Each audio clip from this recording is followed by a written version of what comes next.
coming to get you. Remember, Sally, when I promised to kill you last? I lied.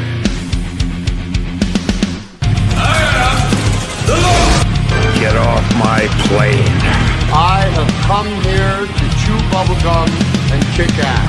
And I'm all out of bubblegum. John, I'm not gonna shoot you between the eyes. Shoot you between the balls. Your disease, and I'm the cure. I'm gonna take you to the bank, Senator Trent. There can be only one. Dead or alive, you are coming with me. Yippee-ki-yay. I'm going to kill them all, sir. What's going on, everybody, and welcome to a very special episode of Give Me Back My Action Movies, the podcast. I am one of your hosts, Charlie. With me, as always, is Pete. Say hello to the people, Pete. Charlie, I don't know if this is art, but I like it.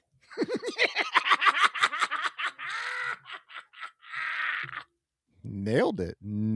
Wow. Well, I don't even know why I brought the other guy with me now.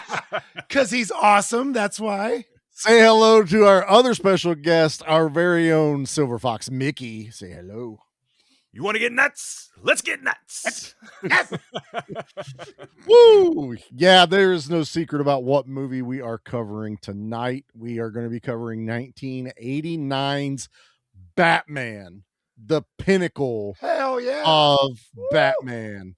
And I picked this movie because it is also another special occasion. Oh. It's our 5th anniversary of the podcast. You sure your stuff's in January? Shut up. We didn't have enough time in January to do it. Nobody wants to do it in February because Pete's peeing all over the place and making a mess. But technically, if you go back in, I don't think there was pee this year. I think it was a lot of pee. It was a lot of pee, at least on my side. But when we first started the podcast, our very first one came out in January, obviously. But the second one didn't come out till March. Yeah. There was literally that much of a lag in between. But starting in March is when it has come out. At first it was every other week, and then now it's still every week. This has come out for 5 years of doing this podcast. So it's always, other than the first couple times we've done this, it feels like we struggle, Pete. Like, let's talk about a movie and talk about the podcast. Man, we should have just talked about a movie, or we should have just talked about the podcast. And I was like, you know what? It's our 5th anniversary. How can I make this a little bit special? It's like, we're going to talk about a special movie. I wanted something heavy in nostalgia, still fit the vein of the Give Me Back My Action vibe. Mm-hmm. Most people can connect to in some way or another, regardless of their age. True. And just something badass to talk about. So I decided on 1989's Batman. Now, if there's another show out there that happened to decide to cover this movie on this exact same month, I don't know what to tell you. Just listen and see how it's done. So anyway, here we go. Let's get into the trailer, and then we'll get into the stuff. What do we say?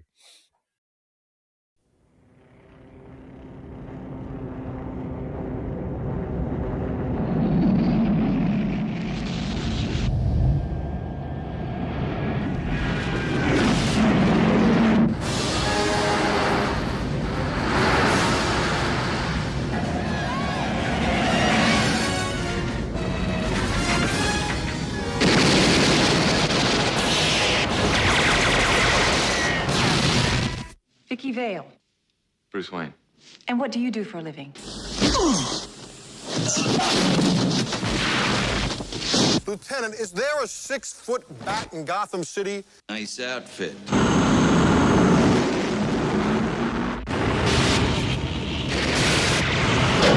You look fine. I didn't ask.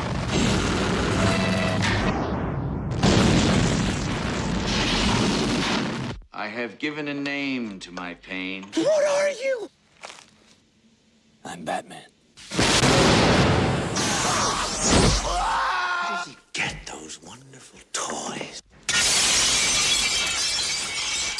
My life is really complex. Winged free. noses. Wait till they get a load of me.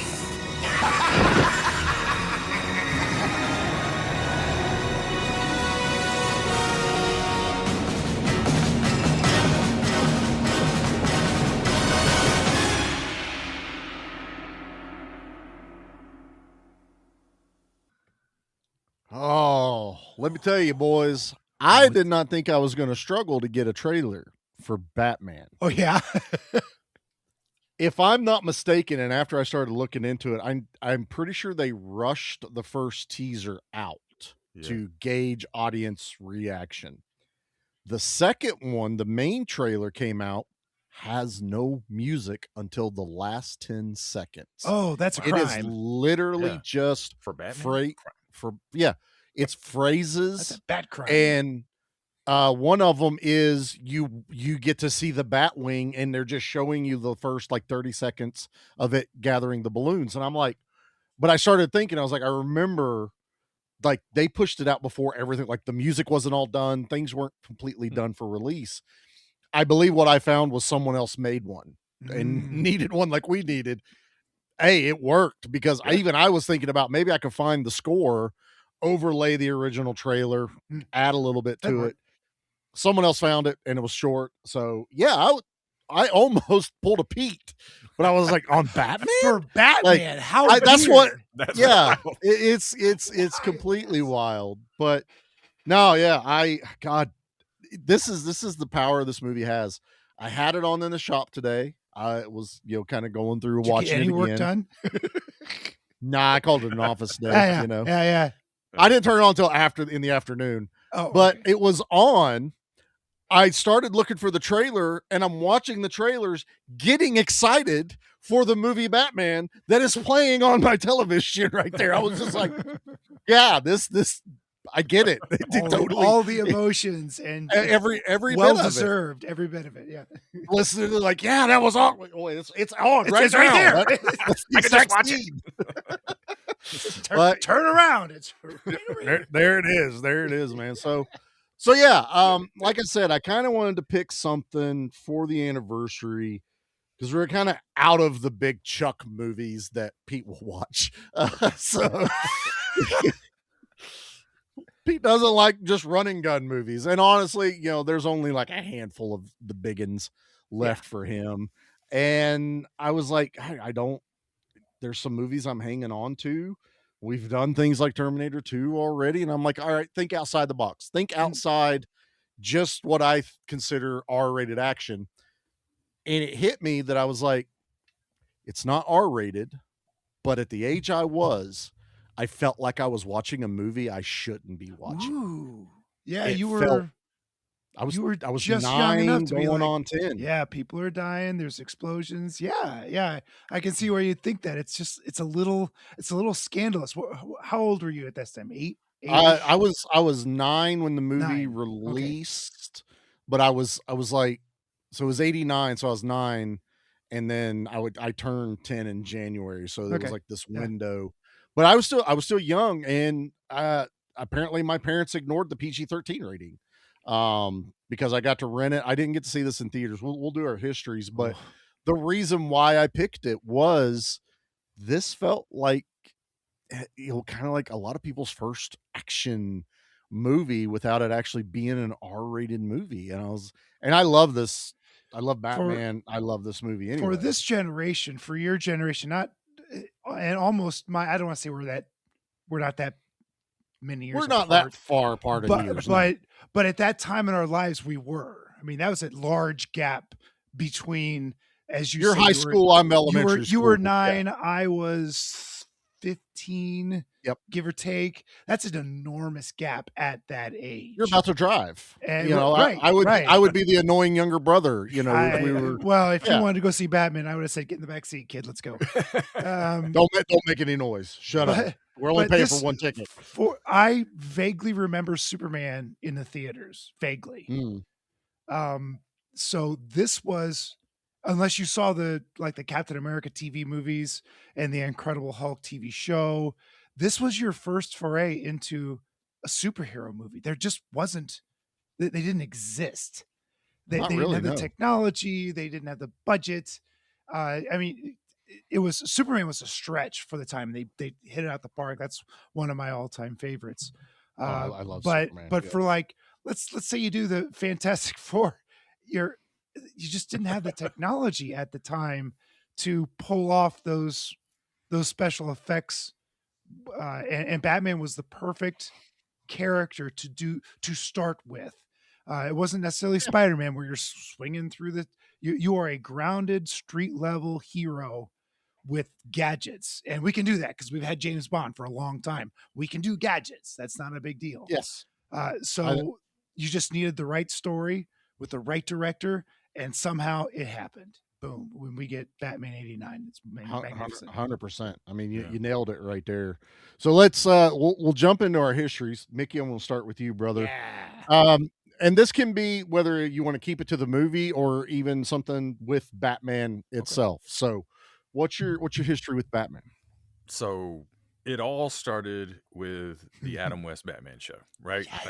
Like most My people dad, did. my dad loved it, and like, so he would have it on. I would watch it. I would be enamored with it. Like, this is great, you know. And I loved Batman. I loved watching that show. Like, that was like a fun thing to do. Then this movie came out. I was 7 because I'm a couple years younger than you, Mhm. but I really wanted to go watch this movie at the theater. And I had been to a theater before, like on field trips and stuff, but like I had never got to go watch a movie I wanted to watch. Like, you know, like I want to go Yeah. watch this movie. Yeah. This was the first time where like my grandma took me because I wanted to go so bad. Oh, that's awesome. And I remember it's one of those like core memory experiences because Yes. it's dark in that theater and it's cold and this is a movie I feel like you have to watch it in a theater, man. It's great to watch it at home. It's fun, but if you're in a dark theater setting with surround sound, it's perfect. It's so good.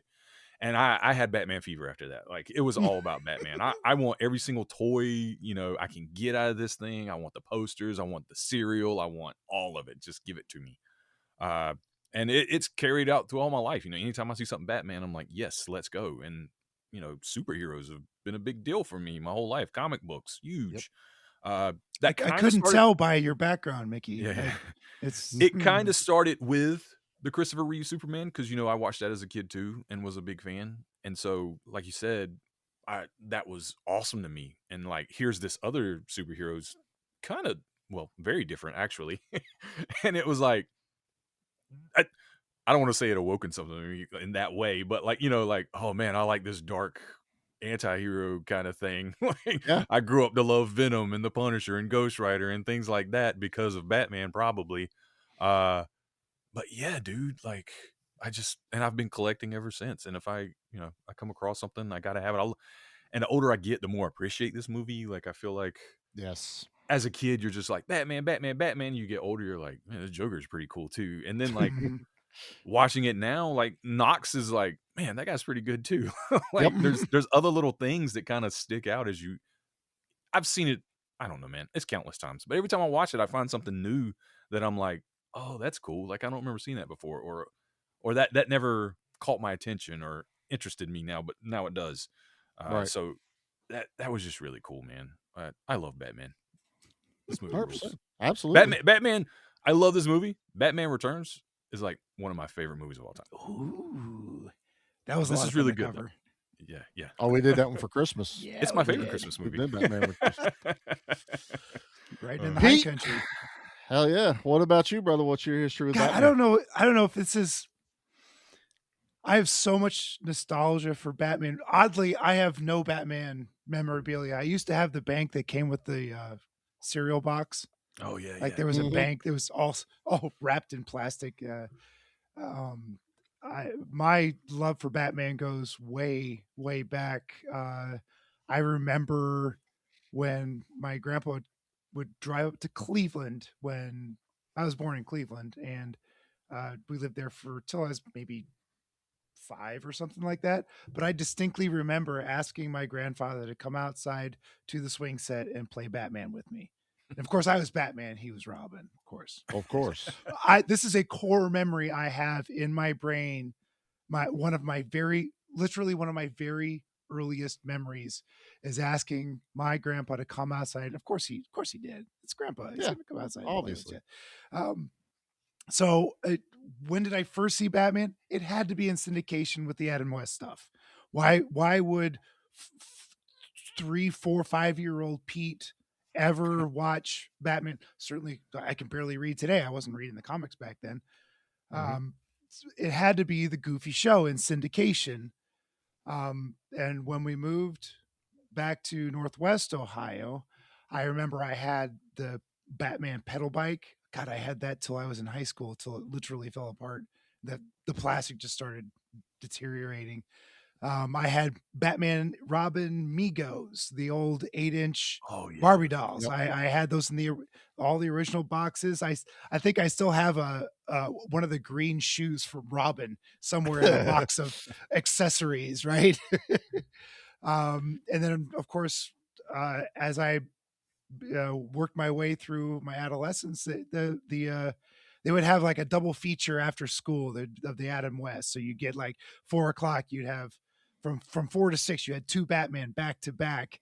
And then you had the 6 o'clock news on channel, whatever it was. Yep. So I was, well, and I never really collected the books. So my nostalgia is deep because of the TV show.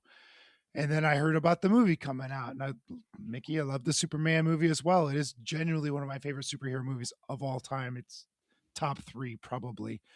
And then the Batman movie came out, and I couldn't have been. I think I was a freshman in high school, and I could not have been more excited. Maybe an eighth or ninth grader, I forget, in '89. I think it was, depending upon when it came out, it was 8th or 9th grader, and it was. And Dad took me and a couple of buddies opening night, or probably opening weekend, I should say, not opening night. Right. And we saw this in the theaters, and all of us went apeshit for this. It was, pardon my language, I didn't mean that. we went PG-13 tonight, but we went cuckoo cracker pants for this. There you go. And that memory is one of my more favorite, because my buddies and I, we were just hooting and hollering and having a great time. We're really talking through the movie, but we were definitely cheering for it. So, God, this movie is near and dear to my heart for all of its flaws, for all of its silliness, for all of its non-canon BS that they had to force to create some sort of coherent story in this day without going too far outside the box. This is a genuine delight to revisit. Thank you, Charlie. I know my nephew has seen this a number of times also, and he's also a big Batman fan. So it's multi-generational. Yes. My dad watched the TV show with Adam and West. I watched it when I was young, and now Liam, my nephew, is watching it as well. So it's Batman Forever, man. Not the movie. Not the movie. Hey, Batman lives forever. I like Batman Forever. Don't Charlie, you, that doesn't disperse it. I like all the Don't you Batman movies. I don't I care do. how bad they Yeah. are. Yeah. It don't matter. There's always There is something to good be in 'em. said, Mickey. Yeah, it's even a bad Batman movie is still pretty good. It's like Still pizza. fun. Yeah. It's still That's right. That is absolutely Charlie, how right. about you, man? So I had a feeling we were all going to be fairly close to it. Mickey kind of nailed it with the early Adam West Batman TV show. I have very early memories of, my granny had cable, we didn't, and they played Batman during the week. And it was only once in a while when mom needed to go, like maybe help do something for a quilt show, or maybe in the summertime, we would end up there during the week, and especially near dinner time, because a lot of times we tried to get home in time. By the time dad's home, have dinner ready, the American family type thing. That's how we were raised. But there were times that we stayed at Granny's for dinner, and I would get to sit upstairs in what was called the sleepy chair. It was a green, it wasn't quite a rocking chair, but it kind of moved everywhere. And me and my older cousin Jeremy had laid across it for so long, and we were the tallest ones in the family, that the arms had slowly started to fall. And I will tell you, to this day, I have never found a more comfortable chair in my life. believe I it. would pay anything to get it back. It was Aw. they originally thought about giving it to me when I moved to Ohio, but my granny felt guilty because Jeremy also said in it, and it was like I can't give it to either one of them. And He's a now punk. it's gone. Um, Oh, but I would lay in that chair and I would watch the Adam West Batman, and man, I had a ball with that show. That was early for me, and hell, even after this movie came out, I was still watching that. I did not get to watch this in the theater in 1989. As I've said on other things, we didn't go to the movies a whole lot. They were further away, money tight, big family of four. Even back then, it was a lot of money. But I did get this for Christmas in 1989. I looked it up. It came out in November. oh, that was So an expensive VHS tape, wasn't it it? was like 25 bucks. Yeah, 25 bucks. that's it's like I think it $100 was today. uh growing up, we talked about this during the Christmas special that my grandpa would send money down, and I think this was one of my Charlie Paul gifts that they used that to buy me the Aw. Batman movie. I also got the Batman Kenner action figure at some point, the Yep. one with you pull the bat belt out and Yep. it was like a retractable thing. He had the cape that you could remove. It was for the movie. It wasn't the blue superpowers one, Oh, which I okay. All had. right. This was the black Batman one. Mhm. So I had that. Yeah.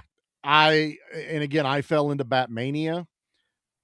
You couldn't turn on the television without hearing about this thing. I wouldn't stop talking about it. And I also have a core thing of that same Christmas. Mom and dad, again, not a lot of money, couldn't just go out and get me a Batman shirt. They made me a Batman sweatshirt. Aw. So they had cut out yellow, and I had the bat, symbol on my chest on a sweatshirt. So actually a sweatshirt. Most people didn't have that. So I had a Batman shirt, Oh, and that's man, I great. wore the crap out of that everywhere. I know this isn't mine. This is one Nate got me later, but I do have my Ooh. Batman Oh, that's VHS. sealed, isn't it? No, it's not sealed. It's just in Oh, really good shape. it Really looks nice. beautiful. Yeah. Really good shape. Shiny. That's why he grabbed it. He goes, "It's Yeah. clean, dude." Yeah. But yeah, I had this exact same If one. if I could piggyback on your bat shirt, Go for it. I did have the Ben Cooper Batman full body cloth Batman Wow. suit. This wasn't that Nice. the It plastic wasn't the stuff. plastic, it was No, the cloth. well, the face Nice. mask was, sure. Well, that was plastic, but I meant like but the trash bag printed. no, it wasn't a trash bag. It was actually cloth, and it Uh. came with a vinyl cape, and it was in I remember it being in a big yellow cardboard box. Yeah. It wasn't that classic one where you had the cutout and the clear plastic where you could I know see which the one you're mask. talking about. This Yeah. was a big clamshell. I had that for probably a decade until I just couldn't fit into it anymore. Yeah. But that was I'll see if I can't find some pictures of that and That'd be cool. post them. Yeah. And yeah, this was so I was 9 when this came out, and it was a little bit afterwards that I got into comics. And I had a decent stack of Batman comics. Nothing that it was where I was, you just got what you could get. So there was a Mhm. little tiny comic shop in where I lived, and it was just like that cover looks cool. Buy that one. That Okay. cover looks cool. And they were like 25 cents. Mhm. So we're getting all these. Another core memory, and it's in a box right now, and I didn't want to dig it out. I'm digging. Dad is in another comic because he's looking for. I remember he used to find Green Hornet ones, and I still have Ooh. those. Nice. And Like the old gold He key cut- Green Hornet. yeah, Yeah. awesome. there was Gold Key, and then Whitman. I'm trying to remember. It was in the late '80s, early '90s. Somebody started reprinting them, and I can't Oh, remember. Or it was a interesting. new line. I don't think it was DC. I'm trying to remember what the logo was, but it's something a little different. It wasn't Dark Horse or anything either. No. But Dad walks over and he goes, "Here," and he hands me this Batman comic with a picture of Robin on the front, bloody, Death in and the it Family. said "A Death in the Family." Oh. And I got it. It Yeah. was like I think that one was like $2 or $3. and I bought it, and I knew a little bit, and it was a multi-part series, so it was only Yep. one. But the one I have has the full page of Batman holding Robin in his arms. So I don't have the one where you see the shadow of the crowbar Yeah. and Joker taking out Robin. I have it when Batman got there too Yeah. late. The building is crumbled, and it's a full color page, Batman holding Robin. Yeah, it sure is. I still have that comic. I did buy that series when it came out because there was some hype about it in a trade paperback or something, Wizard or something like that. I forget. And Yeah. So I did get that. I had that reserved at the local comic shop. And If I'm not I still have mistaken, that's the one. That's the one that turns into Jason Todd, right, Mickey? Is that? Yeah. Well, he Yep. becomes Is it- Red Hood. They Red Hood. That Red is Hood. Jason Todd. That is Yeah, Jason Jason Todd. Todd. Yeah. So it's the Jason Todd. Yeah, that's what I mean. Which The Red Hood. becomes my second favorite Bat Family character would be Red Hood. Red I fucking Hood? love Red Hood. Yeah, It's a really great story. and a bleep that out. I love Red Hood. There you go. Yeah, so That works. and like Mickey said, even now, like I appreciate it more. I got this wild hair today because I collect. My favorite character is the Batmobile. It's not an actual person. It's a character. It's a character. Like in to every me, single iteration, it is a character. it is a very specific, important character, and I collect, like I was showing the guys. I have my bigger. That's a beauty. 89. My second favorite would be the animated series. You know, I have that. I have the 89 Batwing. You know, I have all of this. Well, I decided to count today, and I have over 150 Batmobiles in my collection. A lot of them are Hot Wheels. Sure, because sure. you know, hell, I say a Batmobile, I'm going to buy it. Yeah. But I do have larger ones.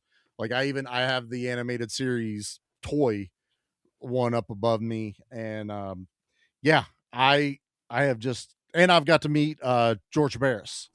So I think it's on the other side of the wall here. No, I got his autograph, the man that created the original Batmobile. I got to meet him. We went to a car show, and we were inside, and there were people like Chip Foose and like these big names in cars.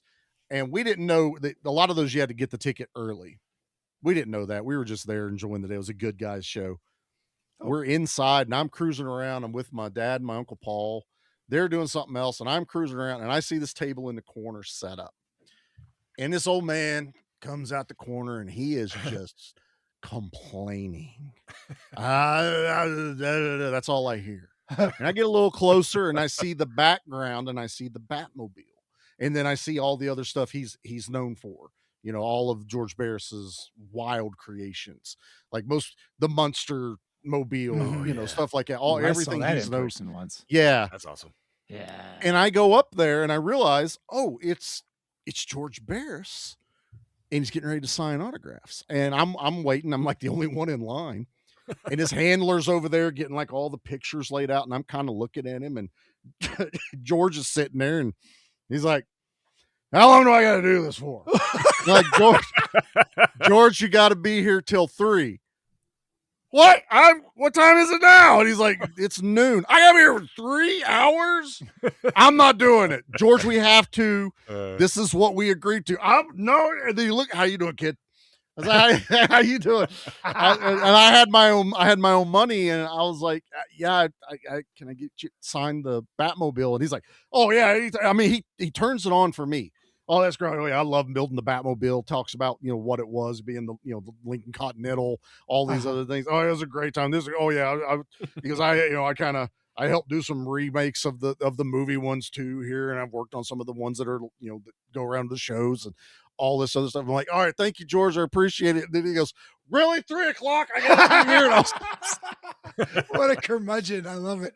and as a dumb teenager, I'm walking away, and my dad comes over, and Dad's like, what are you doing? I said, I got George Barris's autograph. And he goes, why? I don't know why Dad asked me why, but I went, well, he'll be dead soon. And Dad just looks at me, and I don't know why I said it, but Dad's just like, Yeah. what? And I'm like, he's old. I don't know. But I said, look, he signed the Batmobile picture. He goes, Dad had no words after that. Even at my age, I'm like, I don't know why I said that as a kid. Like, he'll be dead soon. I don't know. eBay wasn't a thing. I would have known to sell that later. But yeah, I was just dumb teenager kid, looking at stuff. But I still have that picture. I got it framed up in my shop over here. But yeah, so well, that's our history. Should we talk a little bit about this movie? Nah, let's talk more histories. I'll tell you what. We'll kick it off. We'll get everything running here. I sent out a message to a lot of our friends, and I was like, "Hey, we're getting ready to record our 5th anniversary." I was like, "Send me a memory, and I'll read it online." I didn't want to do the recording and clips. Everybody's it doesn't have time anymore. So I was like, just type it out. So I'll do our first one, and our first one is from our very own Joel, our B movie Brian. Brian, and he emailed it over to me. So this is Joel's memory of Batman '89. What I remember most about Batman '89 was how it seemingly took over every piece of merchandise and television spot available. True that. Suddenly, Batman was Star cool Wars and level. mysterious. Oh, absolutely. Licensing. And that iconic symbol was everywhere you looked. For a few months, walking into a department store, mine was Kmart, meant seeing the bat symbol immediately on clothing, magazines, Nintendo games, bed sheets, and toys. I was old enough to realize this was a complete reinvention of the character and felt like everyone was on board.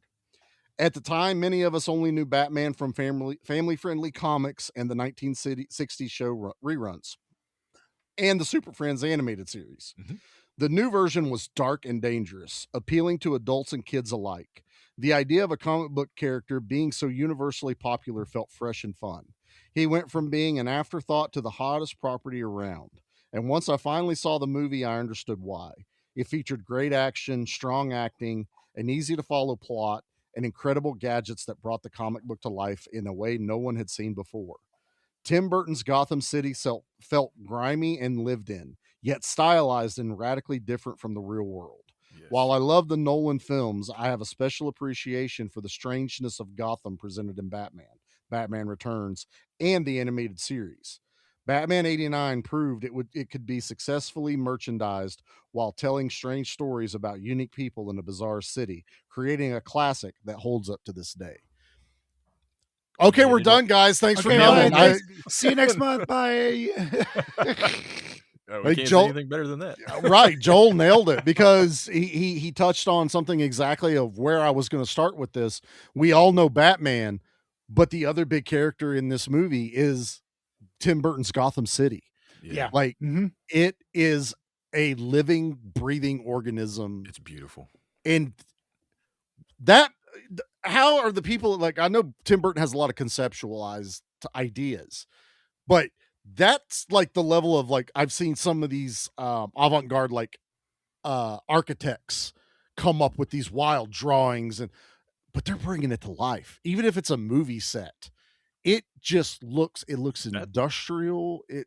That's impressive. Like, because a lot of that stuff is real. Like, it was built as a set. You know what I mean? Like, yeah, it's life size. Watching it today, I was more or less, I've seen the movie, like Mickey said, countless times. So more or less, I'm watching everything else about the movie, and it got to the museum / restaurant where the Joker comes in. But it was right when Vicky Vale walks in.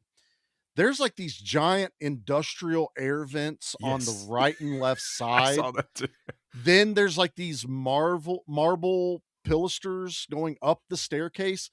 And as a builder myself, and as much as I watch this stuff, now that we've got this in HD, like 4K, gorgeous, you're looking and going, yeah, somebody painted that marble veining. Like, oh, I can tell that's polyurethane to give it that shine. Yeah.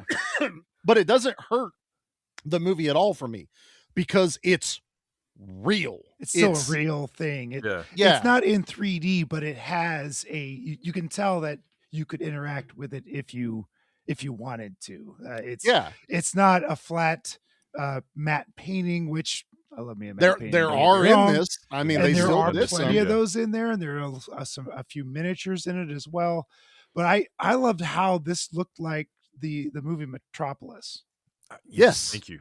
The old I don't want to call it avant-garde, it's not the right word. It's the old German expressionist film Yeah, from expressionist, the yeah. 20s, I think it was a silent Mhm. film. If you watch Batman, you've seen what Metropolis looks like. It has those Giant statues. statues. Yeah, Yes. Lord of the Rings did the Yeah. same thing, only in the woods. You had these giant Yeah. statues on either side of these waterfalls. Like, holy moly, how did you build it? Don't worry about who Yeah. built that. Don't worry about how they built it. Don't worry about it. It's just really cool.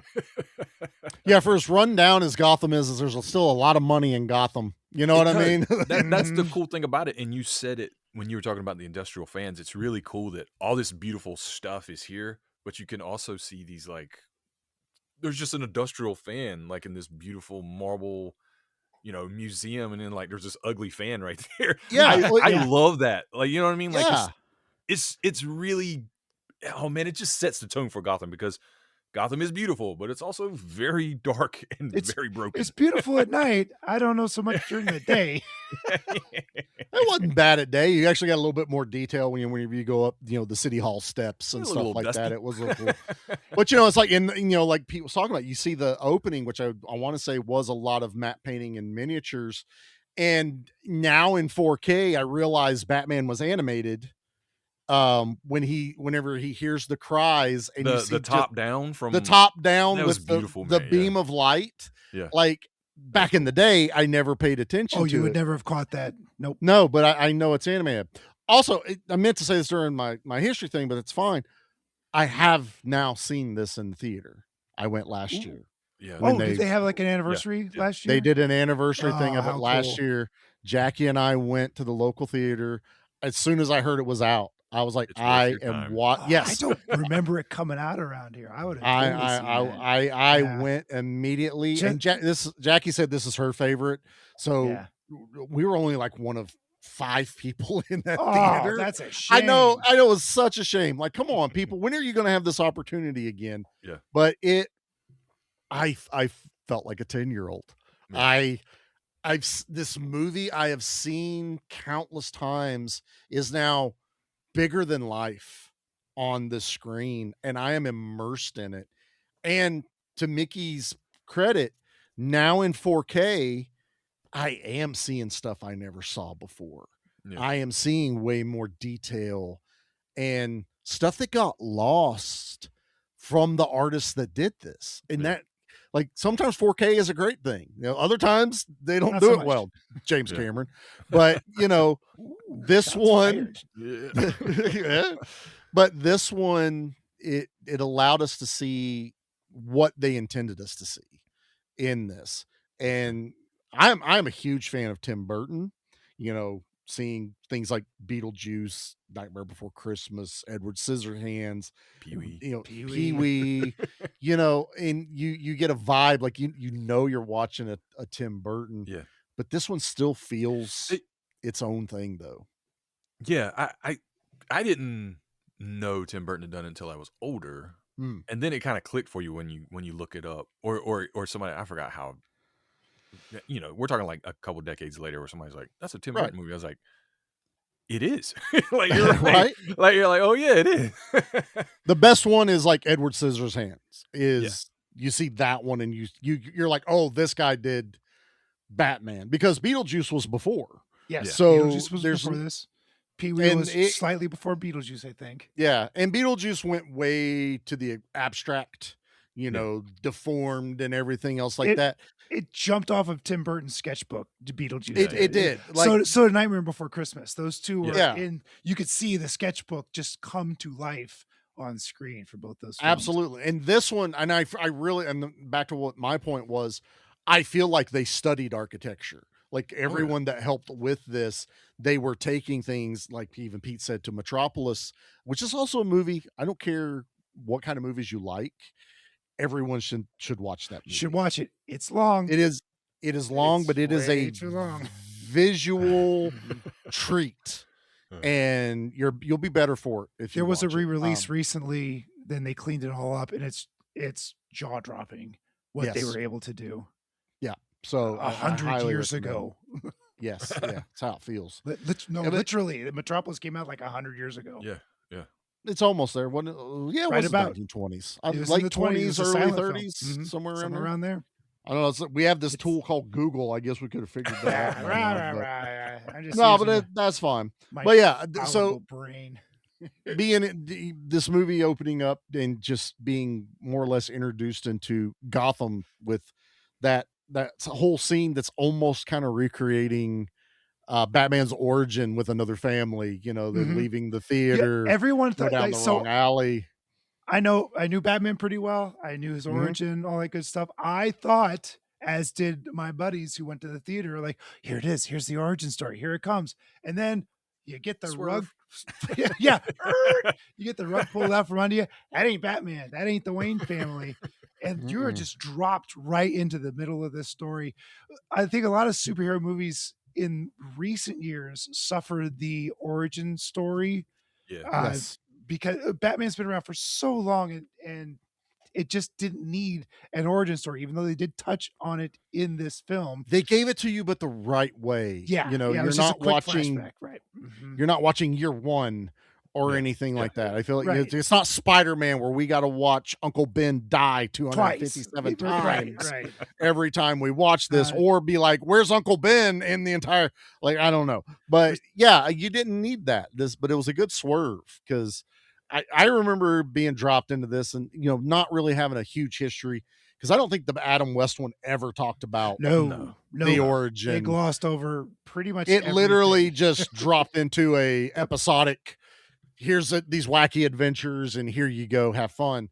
So what little I knew from the comics or, just in pop culture, you knew a little bit about how Batman came to be. I think it was even after this movie before I realized Batman didn't like guns because he sure likes guns in this movie. That was also a big thing for me later on whenever I was like, wait, he doesn't like them? What were those two things on the Batmobile?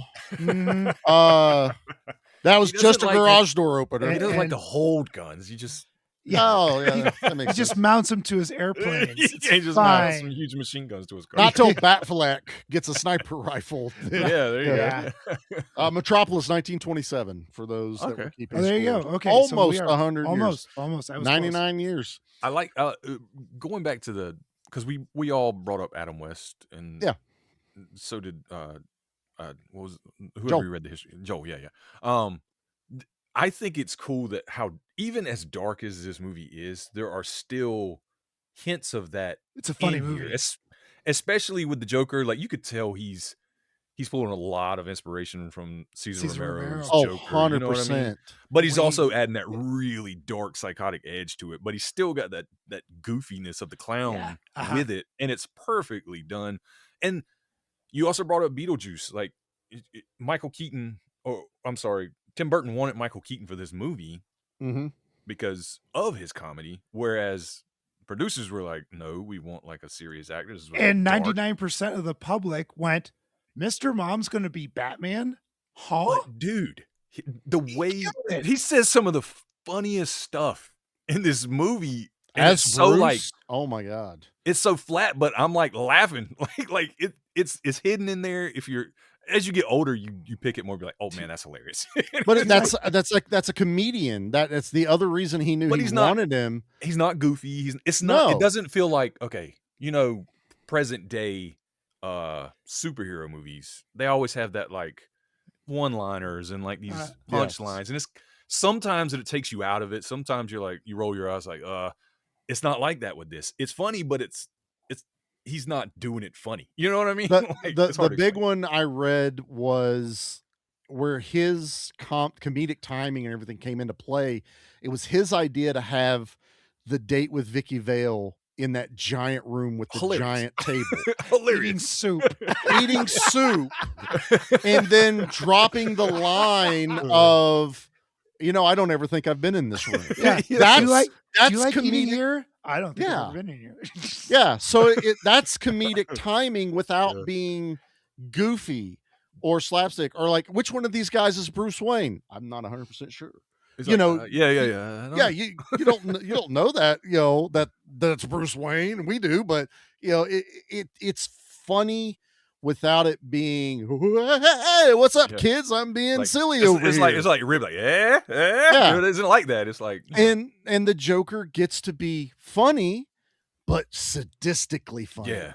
In a And good- to your point, I was noticing, like, whenever he takes over the television, when it fades out, it does the spinning head, and it's an amalgam of the Yeah. Jack Nicholson Joker, but they've stretched the jaw It's a on the little bit. helicopter too. The logo's on the Yeah, helicopter. too. so it looks like the comic.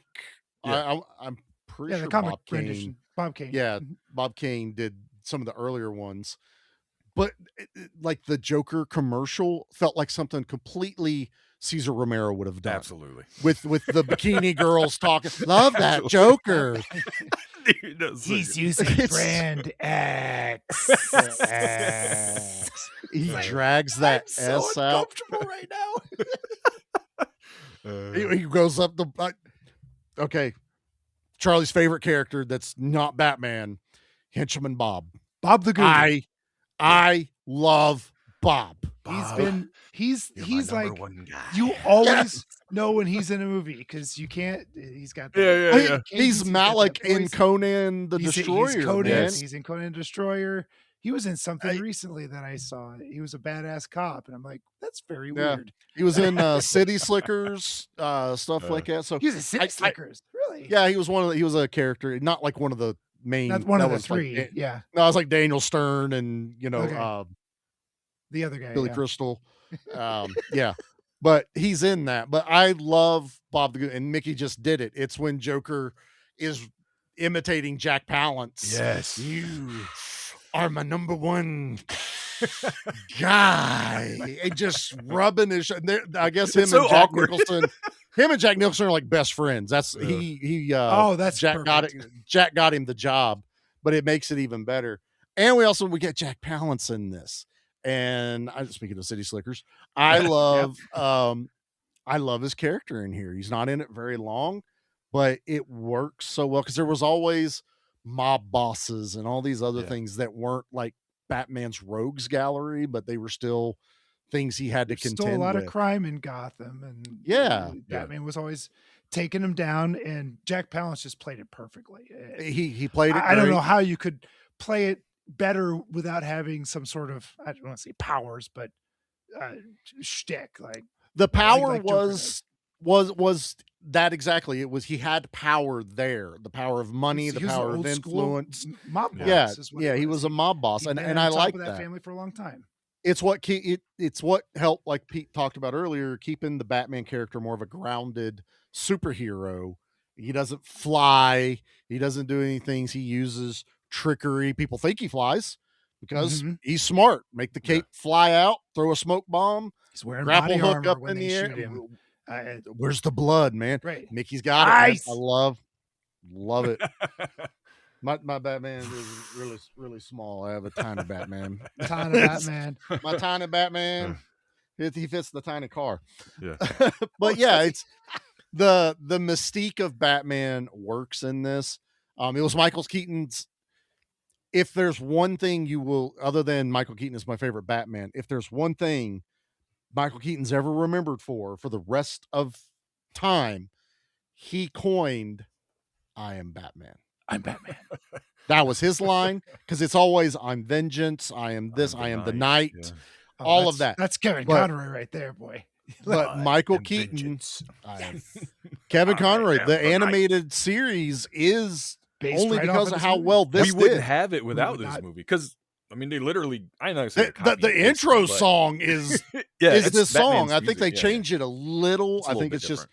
it's a tiny change, but that dark Batman, even the comics went darker. Like I know there was dark versions of Batman before this, Yeah. but this was when they went, "Oh, we really need to lay into this Dark Knight identity because people like this."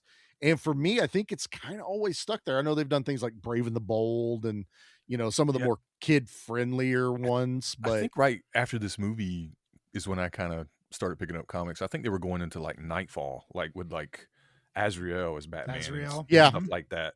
That was kind of where that was starting to pick up, and it was he was a real edgy Batman, so it was like Yeah. going that way. I don't know when The Dark Knight Returns lost dropped swords. by Frank Yeah. Miller. I don't know when that came around, but that was around this time, right? Right before, Yeah, right yeah, after. Yeah.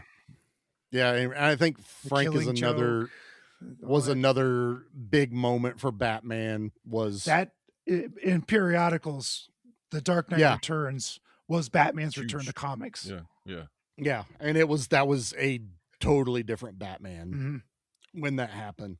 He was kind of involved in the movie a little bit Frank Miller was. when the second one dropped, when the Ugh. Batman Returns. Oh. But yeah, I like all the characters. I'm going to ask something controversial. Do it. I want to know where we all stand on the Harvey Dent situation. Oh, you mean the Missed- casting in this movie? Do Missed you opportunity. Yeah, do you prefer Billy D. Williams or are you a Tommy Lee Jones man? Tommy Lee Jones played Billy D. Two-Face. Tommy Lee Jones played Two-Face as if he was the Joker. Two-Face was never the wild, crazy, giggly, jump up and down villain. He was always cool and calculated, and he flipped a coin, whether you lived or died, whether he would steal Yep. his money or not. He was always the cool, collected, level-headed villain. Joker was the crazy one, and Tommy Lee Jones played Two-Face as if he was A the maniacal Joker. one. Yeah, I agree. I agree with that. I think he Yeah, went. I like Tommy Lee Jones. I like yeah. that movie, Great actor.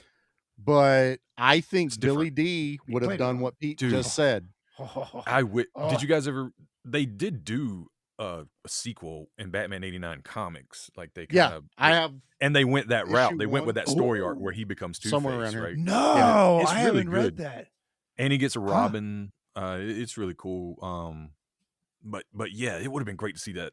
If they could have hit off a third one with that. I love it Tim because Burton I had love done a third one. I think Yeah. Billy D was primed and ready to be, because he was briefly in too. He was mentioned and he was still around. And I'm telling you, man, Billy D. Williams would have been the coolest villain. I'd have loved ever. it because he plays Ever. a great Harvey Dent in this movie He does. as just the regular DA Harvey Dent. It works. And, as a kid, I kind of knew about Two-Face, but not really. So he's always been my Two-Face until Tommy Lee Jones took over the role. I do love Tommy Lee Jones. I love me a crazy Tommy Lee Jones ever since, like Under Siege, stuff like that. But I do agree with Pete that he just ended up trying to be the Joker. Yeah. And it was also weird because you're already in a movie with the Riddler. Yeah. Mhm. Do we need to insane that No. level? There's times the Riddler's calmer than Tommy Lee Jones in that movie. Yeah. And I wonder if You the know? directors of that film didn't hey, it's Tommy Lee Jones. We can't tell him to do something different. Or if Tommy Lee Jones refused to do something different. It's possible. I don't know the think there's a history lot of of it. great behind the scenes stuff with that. But We will cover that because I was 10-ish when this one came out. I was the perfect age when Batman Forever came out. I had almost all the toy line. I had the soundtrack. I got the VHS. I was The into McDonald's it. Batman glass. Oh, yeah. Dude, those Yeah. frosted, Yeah. textured, Yeah, the yeah, yeah. greatest cups ever. Yeah, they're Yeah. pretty good. Those were so amazing. And to me, it was, now we're bringing back the neon, the Yeah, they colorfulness. went the Adam West way. They got silly. Yeah. They got campy. Let's get back to punchy. campy. Yeah, yeah. Mhm. Yeah, Campy, but yes. to me, it's still one of my, as far as visually, one of my favorite ones, especially when Robin fights the gang, and they do, all their weapons are neon and all Oh, the black light colors, and that's a whole nother movie. We'll get to Yeah, that yeah, one yeah. later, but this is all Batman centric. But this one, I like this one. I like Kim Basinger. To me as a kid, she was a good looking babe. It could have been anyone. I know there was they tried to get Sean Young to do it, which I was like, well, Michelle gonna Pfeiffer learn- too. but Michelle she was Pfeiffer- dating Michael Keaton at the time, and he was like, And he "Nah, said that's that would be weird. I was like, "No, that'd be weird. Come on, man." And But then we would never got our Catwoman. Which, No, man, let me we tell you, need- we that, never- now that that did worked awaken out. something in me. that And a worked lot out. of us. But it was also Sean Young tried to get that role in the second one, and she went insane. Yes, Like she did. showed up at Oh, the yeah, yeah. casting director dressed as Catwoman, and I think she just always regretted because she got hurt. She Yeah. was actually cast. She was hurt, and I read it was a horseback scene, and I'm like, did they just eliminate that scene because she got hurt? Probably. And just eliminate it from the script, but.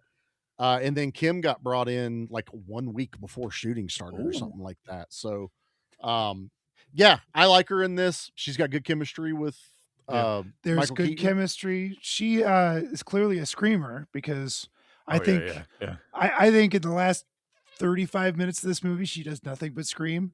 She lets out a blood curdling scream. I was watching this pretty Yeah. late last night, and I was like, "Oh, Dad, to turn TV down." I was like, that was really loud. My favorite though is the roses in the hand with that music that da da da da da da da Oh, yeah. da da That waltz, boom, yeah. and she's just like, ah! Boom, And her eyes roll back in her head and she just collapses. It's wonderful. It's still my favorite to this day. I get a kick out of that. So it wasn't last night, it was the night before I turned this on in the house because kids can be up. I wasn't worried about it. The only one that stayed in the room was Chloe. So Chloe's watching this with us, and she's kind of paying attention, scrolling her phone, kind of paying attention. And the Joker appears, and she sees Jack Nicholson with the paint and all this, the white Like face, and when he first walks into Jack Jack Palance's office. That's a really scary scene, Dude, that's in 4K. The way it's lit, I was like, "Yeah, Who are you? from the doctor's chair scene to that, it's a horror movie. Yeah. It really Like, is. That's the first time because I just noticed it different, right? Yeah. I've always seen, every time I've seen it, it's just kind of like dark. Like I can't really see the white. This time, I can see the white with the shadows like in between the spots, and I'm like, that is creepy. Well, the other thing I noticed in 4K, and I think I remembered seeing it slightly, is in the Axis warehouse scene where he fires the gun and it ricochets and it ends up going. It's like through his mouth. Yeah. And then he falls. You can see the bloody flesh hanging off of his face right before he falls. Yes. Wow. I was a little taken aback at that. I was like, Yeah. I did don't they remember make seeing this that scene? before. Did they make it longer for this? But I could see it. So Chloe saw the Joker. She's like, oh, and she goes, oh, is that Jack? And Jack's like, yeah, Jack Nicholson. She goes, Jack. And she goes, oh yes, from The Shining, that Jack. And she's like, okay, 'cause she loves watching The Shining. I don't know why. To me, I'm like, it is a great film, but for me, one and done with that one. I'm like, Big fan. I don't care to watch it anymore. It's weird and it's way too long. It's weird. Speaking of long movies. I like it. Yeah. So she saw that, and then it gets to that where he has the business meeting with all the other dude. powers, and he comes in with the flesh, and she goes, I don't like him with his flesh. I wish he'd put the paint back on. And I went, oh, just wait. And she's looking at me like, what do you mean? I said, just wait. And so we watched that whole scene, which is another favorite scene where he joy buzzers, dude, Antoine or whatever. No hard his name. feelings. Yeah, no hard feelings. Ooh, it's going to be a hot one in the old town tonight. He just kept hitting those puns. Yeah, fanning it with his hat, kind of hot in the collar.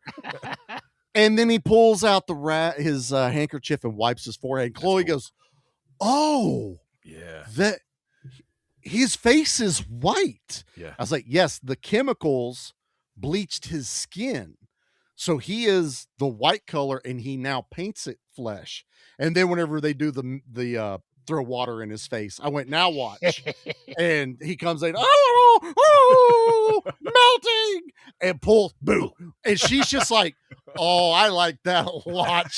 She liked the fact that he was faking the flesh color.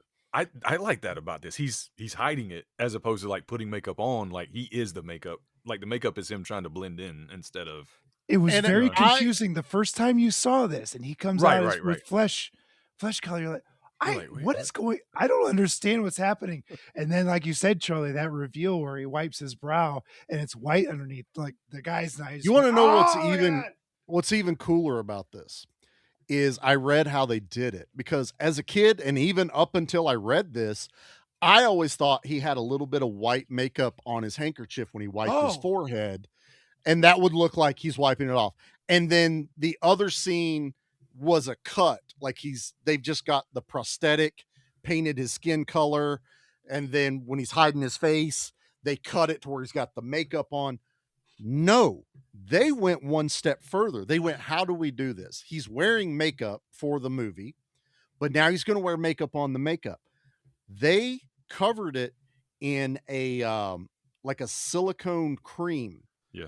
All over the white. So they painted him in the white face, did a silicone cream, and then did a grease paint in the flesh, and then airbrushed it to make it look like him. Good Lord. And then he kept the handkerchief in his pocket was soaked in isopropyl alcohol. So that when he would wipe it, it would take the grease paint with it, but not fully. And it was taking makeup off of makeup that was on his face. And I'm like, That's hard to do. Yeah. In a low budget movie, no, we'd have done it the way I described it earlier. But in this one, they're like, how do we make this believable that his skin's white? And they went that far into it. And I'm jaw on the floor reading this, just like, whoa.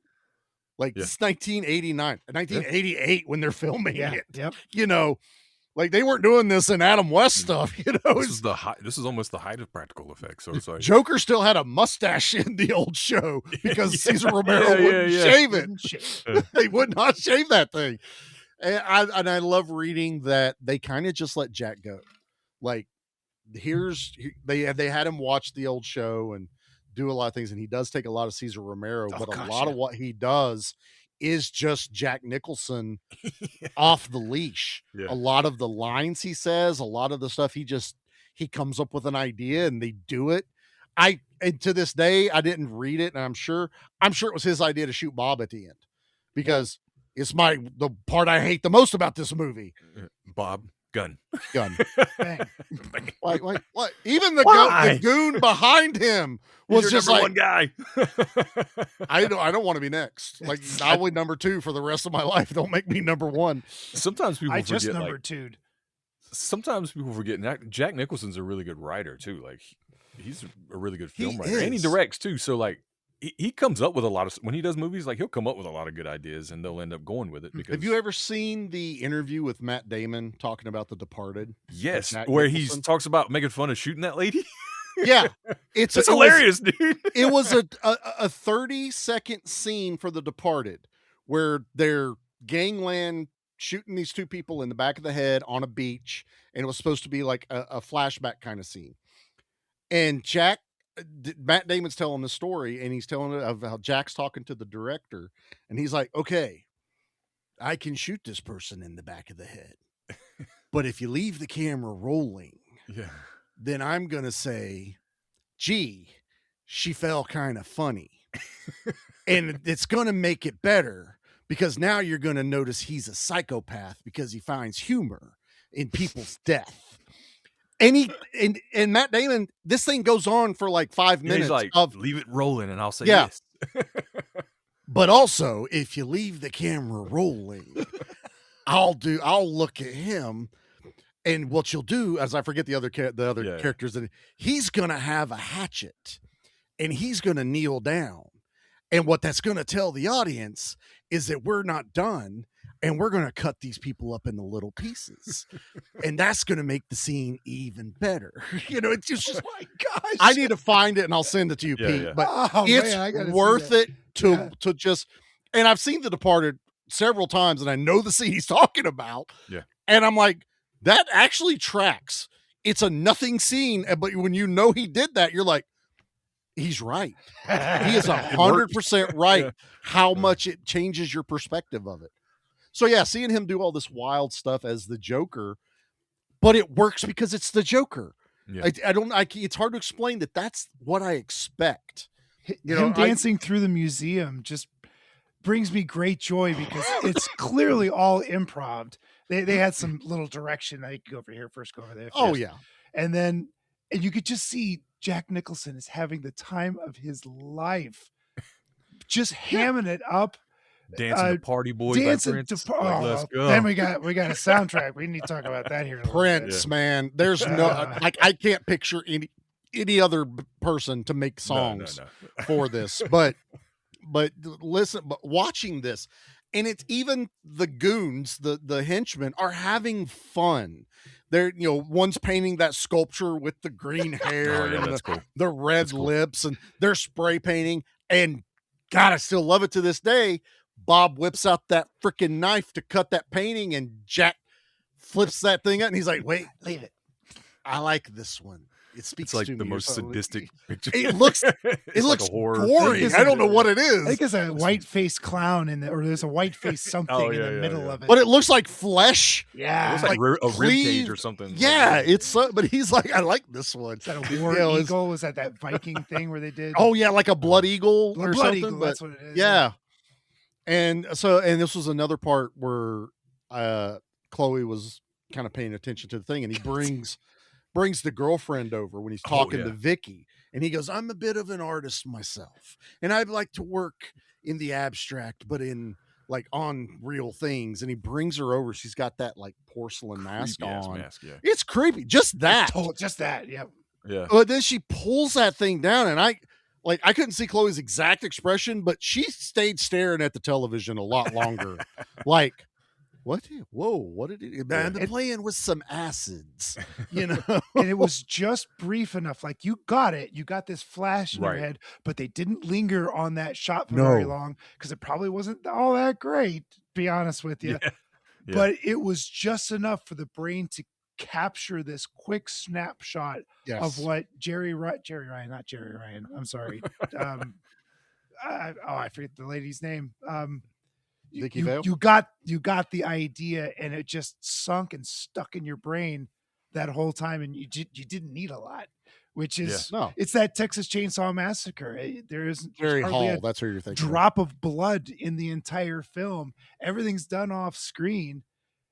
But your mind builds this picture of what is going on, and that's a perfect thing. So much worse than anything they could have put on screen. You don't see blood very much in this, but this movie's uber violent.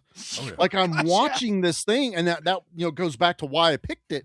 Was as a kid, I can recognize this is really violent. Like Batman's killing people in this movie, not knocking them out. Not knocking anything else. And it took me a long time to realize that the Joker didn't knock those people out in the museum. No, he killed them. Yeah. He killed them. They're all dead. And he admits it to Vicky because he said whenever he gestures about the new art he's doing, it's about life and it's about death. And he gestures around himself, which is the museum. And you have this realization of, all those people are dead. He did. All of them. Yeah. Like, that's nuts for a kid's property PG-13 movie that all these kids are running around going, "I'm Batman, I'm Batman, I'm Batman." And you're like, yeah, there's mass genocide in this movie. Sure is. And he's, and everyone that gets the Joker stuff, I don't think they're still alive. I think every one of them that got the Joker smile died. That newscaster, dead. The models, obviously, I think were dead. Even in the cartoon, if you got the Joker gas, you die. You laughed. You're dead. Yeah, it was something like it contorted. Yeah, you laughed to death. It caused your body to seize up and contort. But yeah, it was like Mickey was saying, where as an adult you start seeing things you didn't pick up on as a kid, and you're just like, oh. This movie's uber violent. Like my mom was more mad about Raphael yelling "damn" in Ninja Turtles than me watching Batman, where they have dropped shit a couple of times in it, old bastard and stuff like that. Yes, for everyone that hasn't picked up yet, we're trying to be somewhat PG-13 tonight. So if you want to let your kids listen to this one, I always appreciate, especially a movie that you can share with your kids, maybe share an episode that you can listen to them with. So that's what my idea is with this. But anyway, we've been talking quite a bit. We have. We're still got more talking to do. We're going to hit a commercial break, and we'll be right back. You want a war? Well, you got it right after this. Sharks of the Corn? Virus Shark? Cocaine Shark? Sharktopus? Yeah, those are all real movies. Join me, Steve Coates, as each week I take a comedic look at the bizarre world of sharksploitation cinema on Bucket of Chum, the Shark Movie Podcast.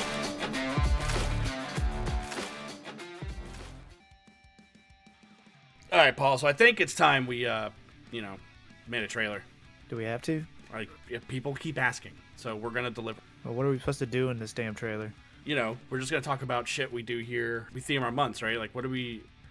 I mean, I know we've done stuff like musicals and animation month and creature features, all sorts of stuff, but is that what you're talking about? Yeah, it's something kind of like that. That I'm probably gonna sit there and tell people, we're on all social medias. We're on the Facebook, Instagram, Twitter, and TikTok, and it's all under Flicks and Friends podcast. Yeah, I guess so. If they're not tired of hearing that by now. Yeah. So, but yeah, that'll work. Should we press record? Yeah, let's press record right now. Are you looking for a movie podcast with deep dives, interviews, and thoughtful film analysis? We ain't got none of that. What do we got? You want to hold the bucket? Right, I'll hold the bucket, sit in the cuff chair. There with I will never blink. I'll just be there holding the bucket. I will never blink on her drapes, most likely. You look like a drape jizzer. R.I.P. that sweet, sweet pussy. It is known that Jessica Tandy had the sweetest pussy in Hollywood. If you don't know, Google it. Don't Google Jessica Tandy's pussy, you guys. Don't do it. Don't do it. Doom Generation. Available anywhere you find podcasts. I didn't come here to talk. Lucky for you, they did. So, yeah, I mean, realizing that this one, people do die in it. I mean, Batman blows a dude up with dynamite at the end when he kicks him down the bell tower hole. Well, that won't be the last time because he does it in Returns also. Remember? Yeah. Like Batman kills a lot of people. In 2, he kills a lot of people. Yeah, he blows up them clowns. Yeah. He does it again with them too. But this one, like he blows up the entire Axis chemical building. Pretty sure people were still working in there. He just drove the Batmobile in there and blew it up. But let me tell you, man, I still love that scene. I love seeing the Batmobile going. Those 50 cals popping, those covers fly off. Mm-hmm. I still don't know how they turn sideways because you don't see that, but they make that perfect rectangle for the Batmobile to drive in. Just don't worry about that. It's fine. Yeah. It just poops a little bomb out. There's enough camp in this movie that it's a comic book movie. I don't expect reality at all whatsoever. Does it have the guns? It's got the guns. Oh my God! This is the greatest toy ever. It just keeps giving. I like that. I was wanting to look at the tires. Like, is there a little bomb on it? But no. But there are little bat hubcaps, which are awesome. But I just because the canopy kind of covers them a little bit, so I slid it back and went. They move. They move. Like if this thing starts making noise, I'm just going to lose it. That's all there is to it. Like this is just the coolest. So here's my Death in the Family. Oh, okay. Yes. And I'm missing one. I'm missing number 3. Let me see the covers. I'm probably missing the one you have. You are missing the one I have. Yep. Because mine is literally dead Robin laying on the ground. Like that's how like shocking it was. But I feel like it has the best when panel. Bane broke the Bat's back. Got that whole. I have that in hardcover. Somebody got that for me for Christmas. Yeah, one of my favorites. This series was a hoot. I have all of those. Yeah, Yep. I got the first and second. They had a second printing with the Huntress. Or a second series of the Huntress. Yeah. I have another. Hold on. I got another thing of Batman. I just remembered. Is it this one? This is for our YouTube listeners and watchers. Yeah. If you're watching listening to it on the podcast, you can just hop over there and look and check out all the scenes that we're talking about here. But yeah, I think this is it. Ooh. This is That looks The cool. Batman and Judge Dredd. Oh, very cool. Sick. Yes. This is this was a Judgment Gotham. I got this from my local comic shop. It came in like a file. It says Judge Dredd, but it was all the promo stuff for when DC got control of Judge Dredd and released it. Nice. He never put it up. So I was there one day and he goes, Charlie, because I was always buying all the Judge Dredd stuff. And he goes, Charlie, you like all the Judge Dredd stuff, don't you? I'm like, yeah. And he goes, here, I found this for you. And he just hands it to me. And there is like a Judge Dredd, Dude, like cut out of the shield. There was a sticker in here. But there's like all these posters, and there was the Batman. That was like the big DC crossover since they got the property. Yeah. So yeah, that was cool. See, I have all kinds of Batman stuff. Like I love it so much. But yeah, what else about the movie can we talk about? So we're talking about the Batmobile a little bit. Yeah. We haven't talked about one of my favorite characters and the most underrated character in any Batman series, Alfred. And I love this Alfred so much. He's in all 4 movies, right? Like all the way up to Batman and Robin. I think you're right. Yep. Just tremendous. He's so much like Michael Gough. Like a grandpa, dad, uncle, whatever you want. He's just so caring and like funny too, and like charming. He's the perfect Alfred to me, and I love. He's my Alfred. He was in the one Dracula movie we did, Pete, like a couple years ago. The first Hammer one we ever did. We realized it was a young Alfred.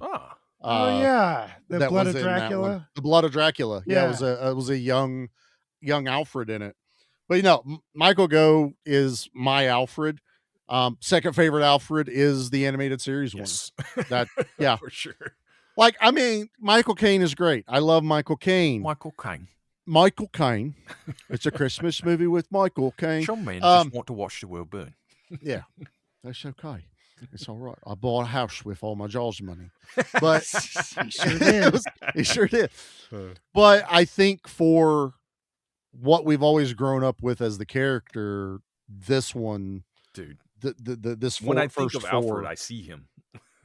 It's hard not to. If you watch the TV show, that fella also is Alfred. It's hard to ignore him. And he's a very old actor. He was an older gentleman. Day the Earth Stood Still or something. He's been in a bunch of old sci-fi films. But one of my favorite Alfreds was Sean Pertwee. Oh, he was really good too. From the TV show Gotham. Yeah. I really thought that he was like this Alfred makes a lot of sense, that he's been protecting Bruce Wayne as an ex MI5.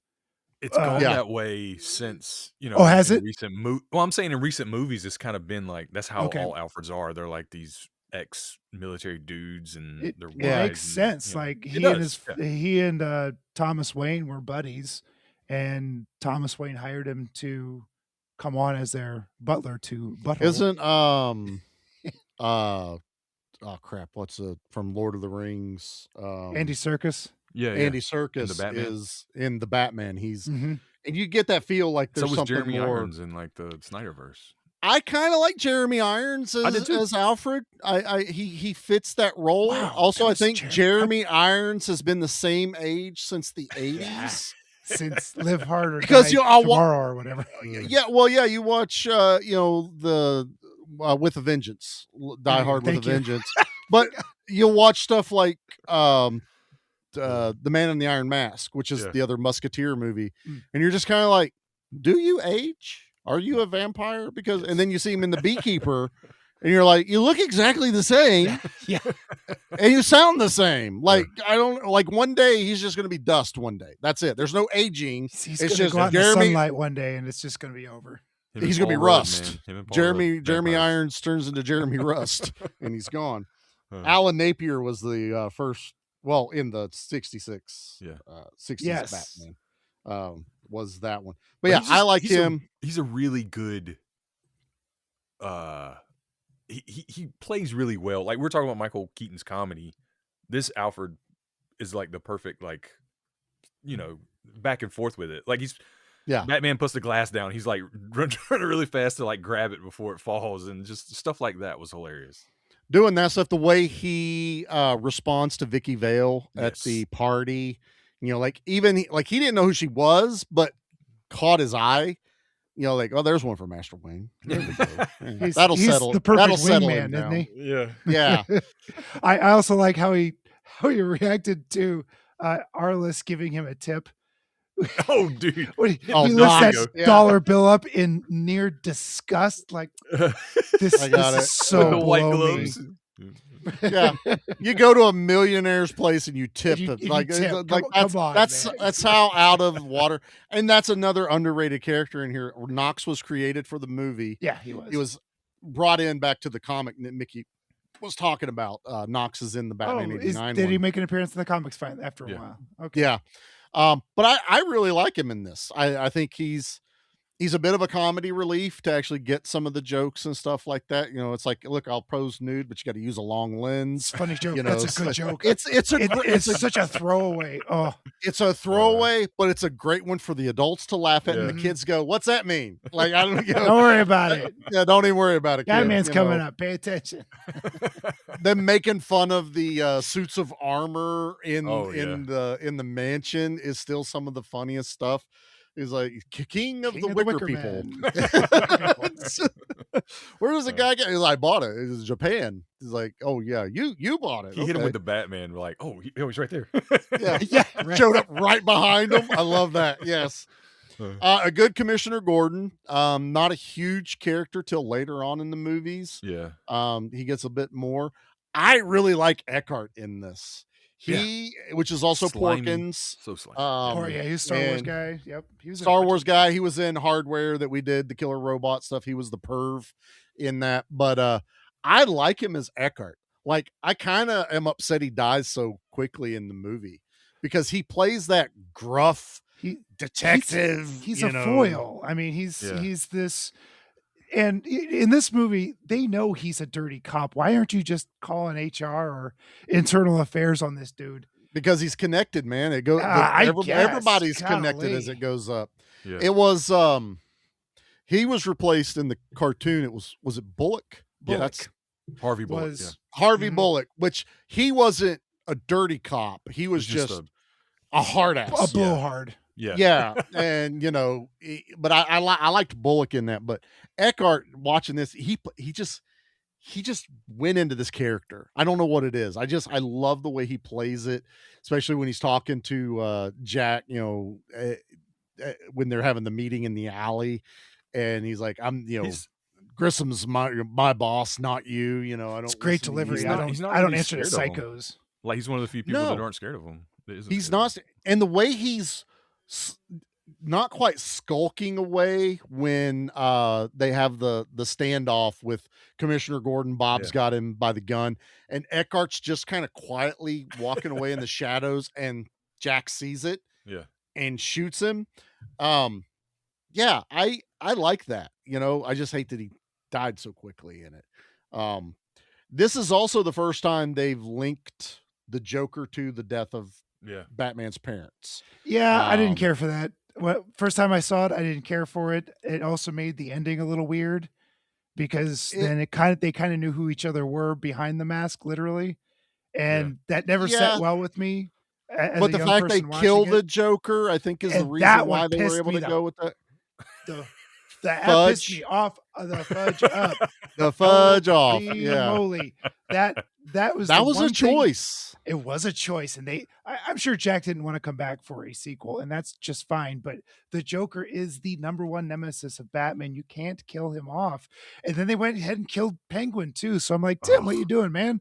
Yeah. What's going on here? I think they were trying to differentiate to the movies to give an excuse to always be able to do something Something different new. character, Fair. That's something fair. new. I think part of it is, number one, when this came out, they had no idea it was going to be true the blockbuster. It was a this shot turned in the into dark. They were swinging for the fences, and they hit a grand slam. because most people were like, honestly, a lot of people were probably saying we're making another Batman movie, that goofy thing with Adam West, because they did That's Batman exactly what 66. especially when they hired Keaton. They're like, Funny Man's gonna be Batman again. Right. Nobody had faith in this, and then obviously they pushed. That's why they pushed the trailer out so fast, and then people got interested. I was watching a little bit of the Batmania coverage on YouTube, which is a fascinating. Ooh, I gotta watch that. Yeah. Dude, there's so many like local news stations that are just talking about the premiere. When was the last time you turned the news on and they're talking about the premiere of a movie? Jurassic like Park. just the insanity of it. Right, but we're still in the same neighborhood. Agreed. 89, 90, Avatar? 91. Star Wars. The Star Phantom Menace. Wars, The Phantom Menace, but Yeah. not the most recent trilogy. No. That didn't get anywhere close to. Sadly, no. I think Phantom Menace, I think you're right. I think that's the last big commercial merchandising movie tie-in push, because they had all the toys ready to go. I was one of them. I was buying all of the first series of the Phantom Menace stuff. I was over the moon for a Star Wars movie. Oh my gosh.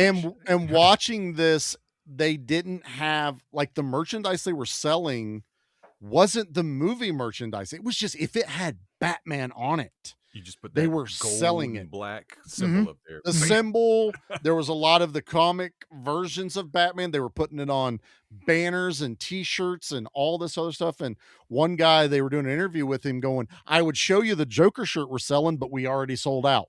We just got a truckload today and they're gone. Like it was mania. That's the best word for it.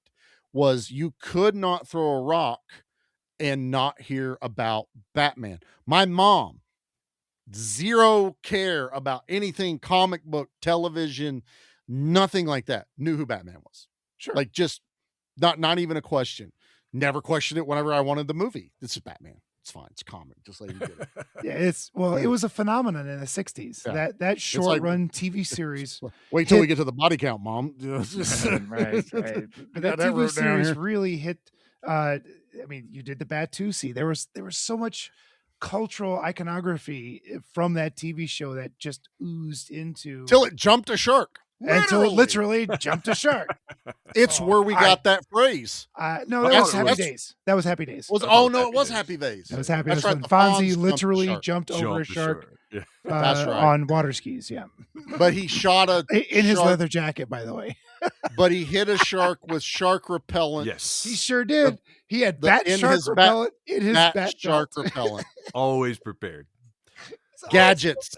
That's what we talk about now. The Where bat does he belt. get those wonderful toys? My God, dude. Like seeing the gadgets he's got, the grappling hook changed up than just being the batarang that he pulls out. Yeah. Man, when you saw that the first time in real time, when he whips it's it like and it folds. Oh, like, that's awesome. This one's mine. Hold on. Using the smoke pellets, that was really cool too. Oh, so good. Yeah. Very cool. Batarang. Got my batarang. But yeah, But that was about all Batman had, though. He had this batarang. He had his repellent. He had his you had the bat. He had bombs. his smoke What else did he have? bombs. So he had does that really cool. Well, I don't know if it was the same grappling gun, but the one that shot like a zip. No, line. that one's different. That's a zip yeah, that's line. different. Okay. Mhm. Because it fired both ways. Because I love when he Lateral pulls or it and horizontally, yeah. points it at the Joker's face, and those pieces fly out and fire. I love that. I love that the Batmobile has a grappling hook and he uses it to make like hairpin turns. That's badass. Did y'all watch the Mythbusters, The episode Mythbusters, where yeah, they you can't do tested that. the Batmobile stuff? No, so much momentum, you can't do You it. tear all the axles out of the car. Just like I love that with the grappling hook, or the grappling gun, he asks her, how much do you weigh? Like he's calculating in his mind. I'm doing math here, woman. Don't lie to me. You're 108 my foot. Kim Basinger is a tall woman. Well, at least she's not short. And it was cool that 108. Come on. It didn't go all the way up. And he's like, all right, you take it the rest of the way up. I'm going to go back down now. Don't let go. What do you mean? Go. She looked like their action figures that had that special play feature. Oh, yes. Gone, and then he falls flat on his back. Oh, you got a remote control Batmobile, voice controlled.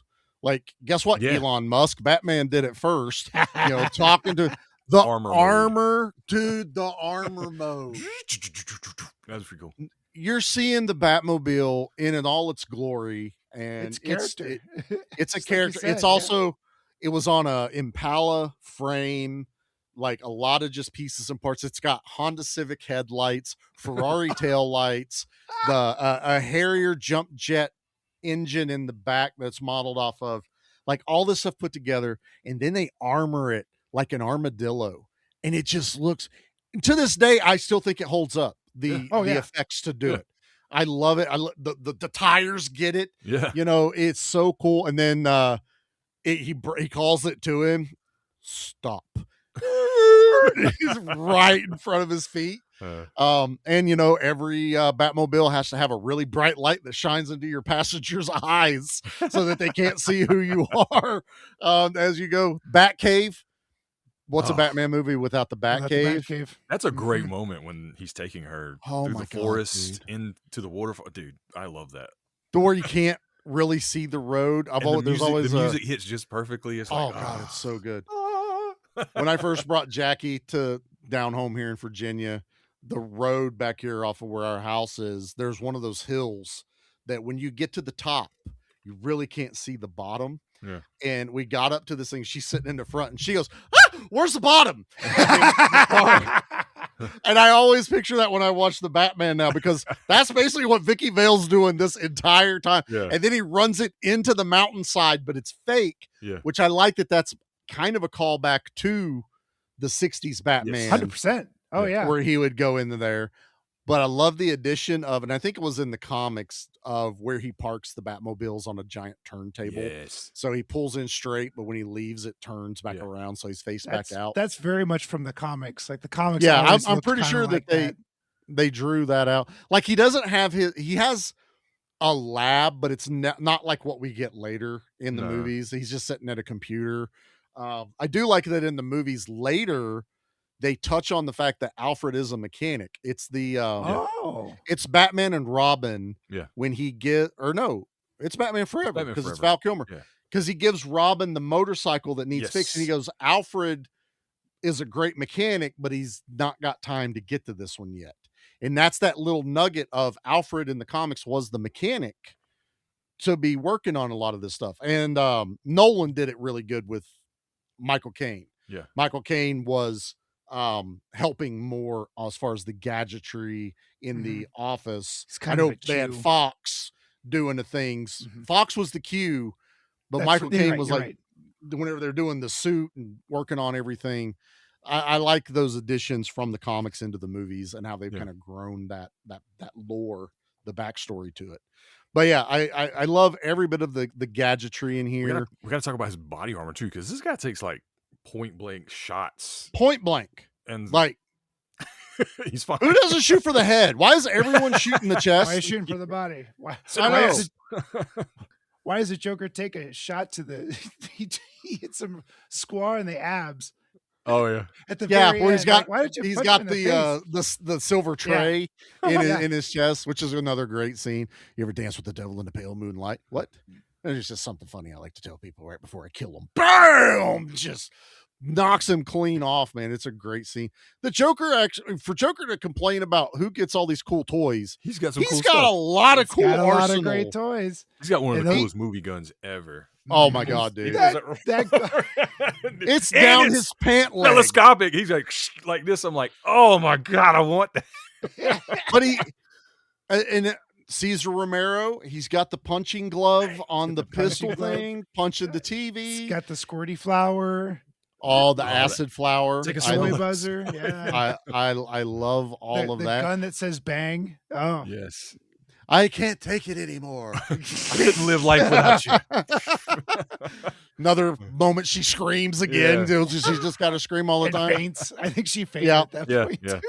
And another thing that they took from the 60s show is the henchmen are all in the same outfits. Yeah. They're in like a purple leather jacket. I'd The love to have one of those cars jackets. are purple and green. All these sedans chasing the Batmobile. Like I love it. Like it's different, but it still had the same vibe that we grew up with when we watched the old show. Yeah. You know, it just, this one just did it right. This is a, I know we've gotten a lot of Batman movies. This is one of the few that we've gotten a lot of. God, none of them's ever really done it like this one, though. No. Like, Mickey and I were talking earlier, my favorite Batmobile, which we can all talk about that right now, it's this one. This is my favorite Batmobile. My second favorite's the animated series. But my favorite Batmobile scene is in the Batman when it's hiding down that alley and those flames kick up and that music starts to swell. It looks like Christine. It looks like the moment Christine's on fire chasing the guy down the street. Yeah. And when it takes off and then that whole car chase with the penguin, that to me, like that was like right flying there. through the flames, dude. It's like amazing. I can watch that scene over and over and over again. The movie's long, but I can watch that one all day. But I like the Batman, but it's nothing like these. No. None of the sequels aside from maybe Batman Returns ever gets the vibe that Keaton's had in 89. Christopher Nolan's was Christopher Nolan's was almost militant in a way. Meek and I were talking about like that Batmobile was a tank. It's my least favorite. It was a tank. Yeah. It was a tank. It literally turned into a tank at the last movie because there's multiple of them running around. I really like that the bat bike popped out of that thing though. That was really cool. The bat bike was cool. Yeah, that's right. The rotating wheels on that thing. Well, I'm also just now remembering there were other people besides Joel that I asked about their Batman memories. So oops. Yeah, there's not a ton. Like I said, I got some highlights. But our buddy Daniel, Spicy Daniel, I asked him about his memories. He says he's in the Discord, I love this movie. Keaton is my Batman. I was so excited to see this movie. I remember going to the store and getting the toys. Only 3 figures, a couple of the vehicles, and the Batcave playset, but they were awesome. Ooh. That's right. There was a Batcave playset. I don't remember that. Yeah. Huh. If I remember right, it was a physical playset, but a lot of it was cardboard. Like a lot of the background pieces was cardboard on it. But that's Spicy Daniel. And Mickey, didn't you get something from Dustin for this? Yeah. Hold on. He actually emailed me his history because I asked. Awesome. Well, yeah, it's Dustin. We love Dustin. So this is from Dustin. You know him from Flicks and Friends and the Barons podcast. And Be Action. Yeah. And Be Action. Yeah. That's right. That's right. So sorry. Yeah. The most important one. The most important. Absolutely. The most important one. The show. And I quote, Batman 89 is the greatest movie of all time. I couldn't live life without it. I couldn't eat, breathe, or do anything without Batman, especially Tim Burton films. I love this movie. End quote. Nice. I mean, it's just good to know that there's true fans out there that appreciate that. I was a little worried Dustin would be weird about it, and thankfully he's not weird about it. I had faith in him. I know we have our issues with Iron Eagle and other things with wings, but I knew Batman was going to be the one. Dustin, I'm gonna forewarn you, and I won't name the show, but I have heard rumors someone else is covering it this month, and I got an inside track that they didn't really like this movie. Oh. You may not want to listen to that episode. Yeah. But I'll tell you later in private which show that is so you can avoid it. I don't want to cause any drama. So I'm not going to say what show is also covering it this month and maybe isn't speaking as fondly as it should. And also berates their guests when they talk to other people about this movie. But I feel anyway, like we're going to have to go on there and we save this from them. We might have to. I mean, hey, we're doing it right now. That's kind of the way I look at it. Our other brother, Lo Wang, Mitch Von Malibu, in our Discord, he goes, my memories are of myself walking around for a few weeks after watching it, pretending I'm Batman. Of course. I think that was every person. You're not alone there. Shared experience, my friend. Yeah. Like, look, one of my cats is named Batman. Okay. He's all black. Liam named him. So there you go. My youngest is like, that's a black cat. It's Batman. That's exactly what we're doing. Matter of fact, the cat wasn't even black when we got it because it was really silver. That's why Jackie picked it. And Liam goes, that's Batman. I'm like, he's gray. Whatever. Fine. Turn black. I'm pretty sure it did it for Liam. The power of the Batman. Yeah. A child's will. Yeah. Just make it that. Let's see. Let me pull up my other. I got two others. Let's see. These are a lot of guys I have a lot of conversations with, so I gotta scroll. This is my buddy Ryan Vidic. I asked him about his memories. He goes, I honestly don't know the first time I watched it. I'd say probably when I was 5 or 6. I knew Batman from Adam West Batman show, but I thought it was awesome. Way above my head about what was going on, but the car was badass. Keaton's Batman is the most memorable out of all of them. I love the Bat plane. Absolutely. I love the Bat plane. Second only to the animated series one, in my opinion. The Batman plane taking out all the balloons and Joker shooting that long barreled gun at it. My balloons. I like how sincere he was. Those are my balloons. Oh, and I You can tell me he had that plane. You tell me he had that. Oh, and I can remember the part where Batman saves Vicky at the art gallery and then all the way up to where he drove her through the Batcave as a kid. I don't know why I think of I can't turn my head and stare is what I did. I guess he would repeat that. Like Batman doesn't look at her. He just keeps looking ahead. Well, he can't. Yeah. They do. I do like that they address that. He's like, I'd like to be able to turn my head. The Christian Bale ones. And then I asked my buddy Paul Cole Wheat. He is one of our huge fans. He always messages me when he's listening to B Action or Give Me Back. He's always has a lot of love for all of us. I have too many memories. I remember when the malls and the arcade was right next to the movie theater. It was just nothing but Batman. I remember watching it with my best friend all the time. Like, dude, we're watching Batman. We had all watched the TV show as kids growing up and got into the comics. It was magical time seeing it come alive and not actually suck. Michael Keaton as Batman ? That never should have worked, but it did. And Jack as the Joker, sublime. Heath Ledger was amazing and dark and awesome, but Jack was just unhinged. He inhabited that role and stole the movie and showed just how important the villain is to the hero. That is true. That right there is a good villain is needed for a good superhero movie or action movie. We say this all the time. A lot of times a villain can make or break a film. No matter how good your hero may be, he's got to have an equal villain. And the Joker just works. He really does. And to Pete's credit, it does kind of hurt it that he dies at the end of the movie. Killed me. I do love this. Killed me. Yeah.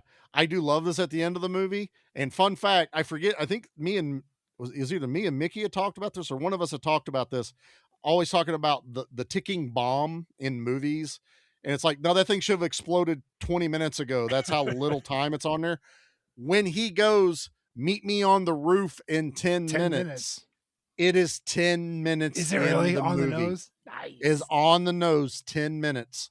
But I love Batman going up, fighting all of these different goons as he works his way up this bell tower, basically, and kicking their butts, killing people, knocking them off the building. He gets his butt kicked a little bit too. He gets one guy wrecks him. Like, he's a big. Well, he fights the giant one that he yeah. ends up literally having to blow up just to beat. Like, I feel like that's cheating, Batman. Batman now would have used his brain, a bit of detectiveness, and not resorted to that. And then to a lot of thought, Batman outmatches the Joker in almost every iteration. We're not counting absolute Batman, Mickey. But Batman can beat up the Joker anytime he wants to. That's kind of the whole physically for sure. The joke of it. Yeah. It's about the Joker outwitting him. It's a battle of wits, or just Batman not realizing exactly how insane the Joker is. But to get into this basically like fisticuffs, and then the Joker turns it into a joke. the entire time. Yeah. Like you wouldn't hit a man with glasses, would you? You know, he just Throws a pair of crushes- cheddar teeth at him. yeah. And then I love it. It is so good. You know, him messing with Vicky Vale doing the dance while he's just waiting for this helicopter. And like Mickey said, there's a Joker helicopter fly. How do you get FAA licensing for that? Where's the tail number? He dropped $20 million in the middle of Gotham. So, hey, don't worry about me. I got extra. Fun fact, and it was deleted for this, and I don't know if they actually filmed it, but I've always had this thought in my head because there's a moment in the movie, it's in the museum, where he's like, I've always wanted my face on the $100 bill or the $1 bill. Yeah. When he throws all the money out, there was supposed to be, it was all Joker money. It was all his face on it, but they didn't film it or it got cut for whatever reason. So everyone's throwing themselves out there dying in this Joker gas for not real money. Mhm. It's all counterfeit. Suckers. And yeah, that Batplane scene, the machine's got rockets, it's got miniguns, and then giant scissors that come out the front of it. Scissors. And like the baby balloon that looks like it's farting Joker gas and all this other. I love it. The goons, like it gets ripped out of their hands and they're jumping up trying to grab it. Like it reminds you of the Macy's Day Parade when the wind took the balloons. Took all the balloons. That was recent, wasn't it? A couple years ago. I thought that was like in the 90s that happened. All right. I forget. I'm sure they fought wind a lot, but there was one I remember real bad. Like it destroyed some balloons. Like I want to say it was either Snoopy or Garfield that got no, Spider-Man. Spider-Man got wrecked. Oh no. In one of them. But yeah, I love all that. The bat plane hitting the moon at just the right angle at just the right time. That's when the three of us guys jumped out of our seat. Popcorn went flying. And we went, that's the greatest thing ever. With the music pumping.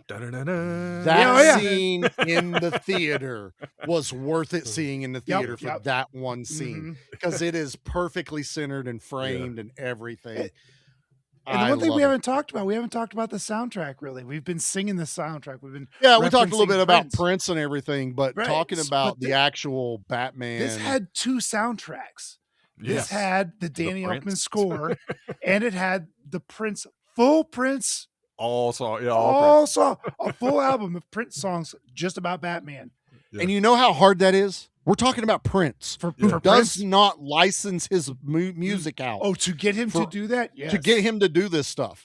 Like, you had to have impressed him. Mm-hmm. And I think him and Elfman were friends or something like that, because Elfman is very prolific in the music industry. He was an Oingo Boingo, man. So, yep. I mean, that's right. Oingo Boingo, love it. Yeah. But so here's a slice of nostalgia for you. Go for it. I bought the Batman CD. First CD I ever bought, and I didn't have a CD player yet. Hey. So I had bought the CD and it sat on my dresser until I saved up enough lawn mowing money and I bought a receiver with a CD player and two 15-inch woofers. I had to save up like $150 or something like that, however much it was, maybe $250. And I bought this whole system. I set it up. The first song I listened to on CD was the Danny Elfman Batman. That's awesome. Intro. Do do do do do. I just sat there with the lights off and just that's awesome. Shivers like I love this. No, it's the music again. Like we've said it a lot. The music, it's a character. When that music plays, it's like hearing the Superman theme. You know what it is. Superman, Star Wars, Indiana Jones.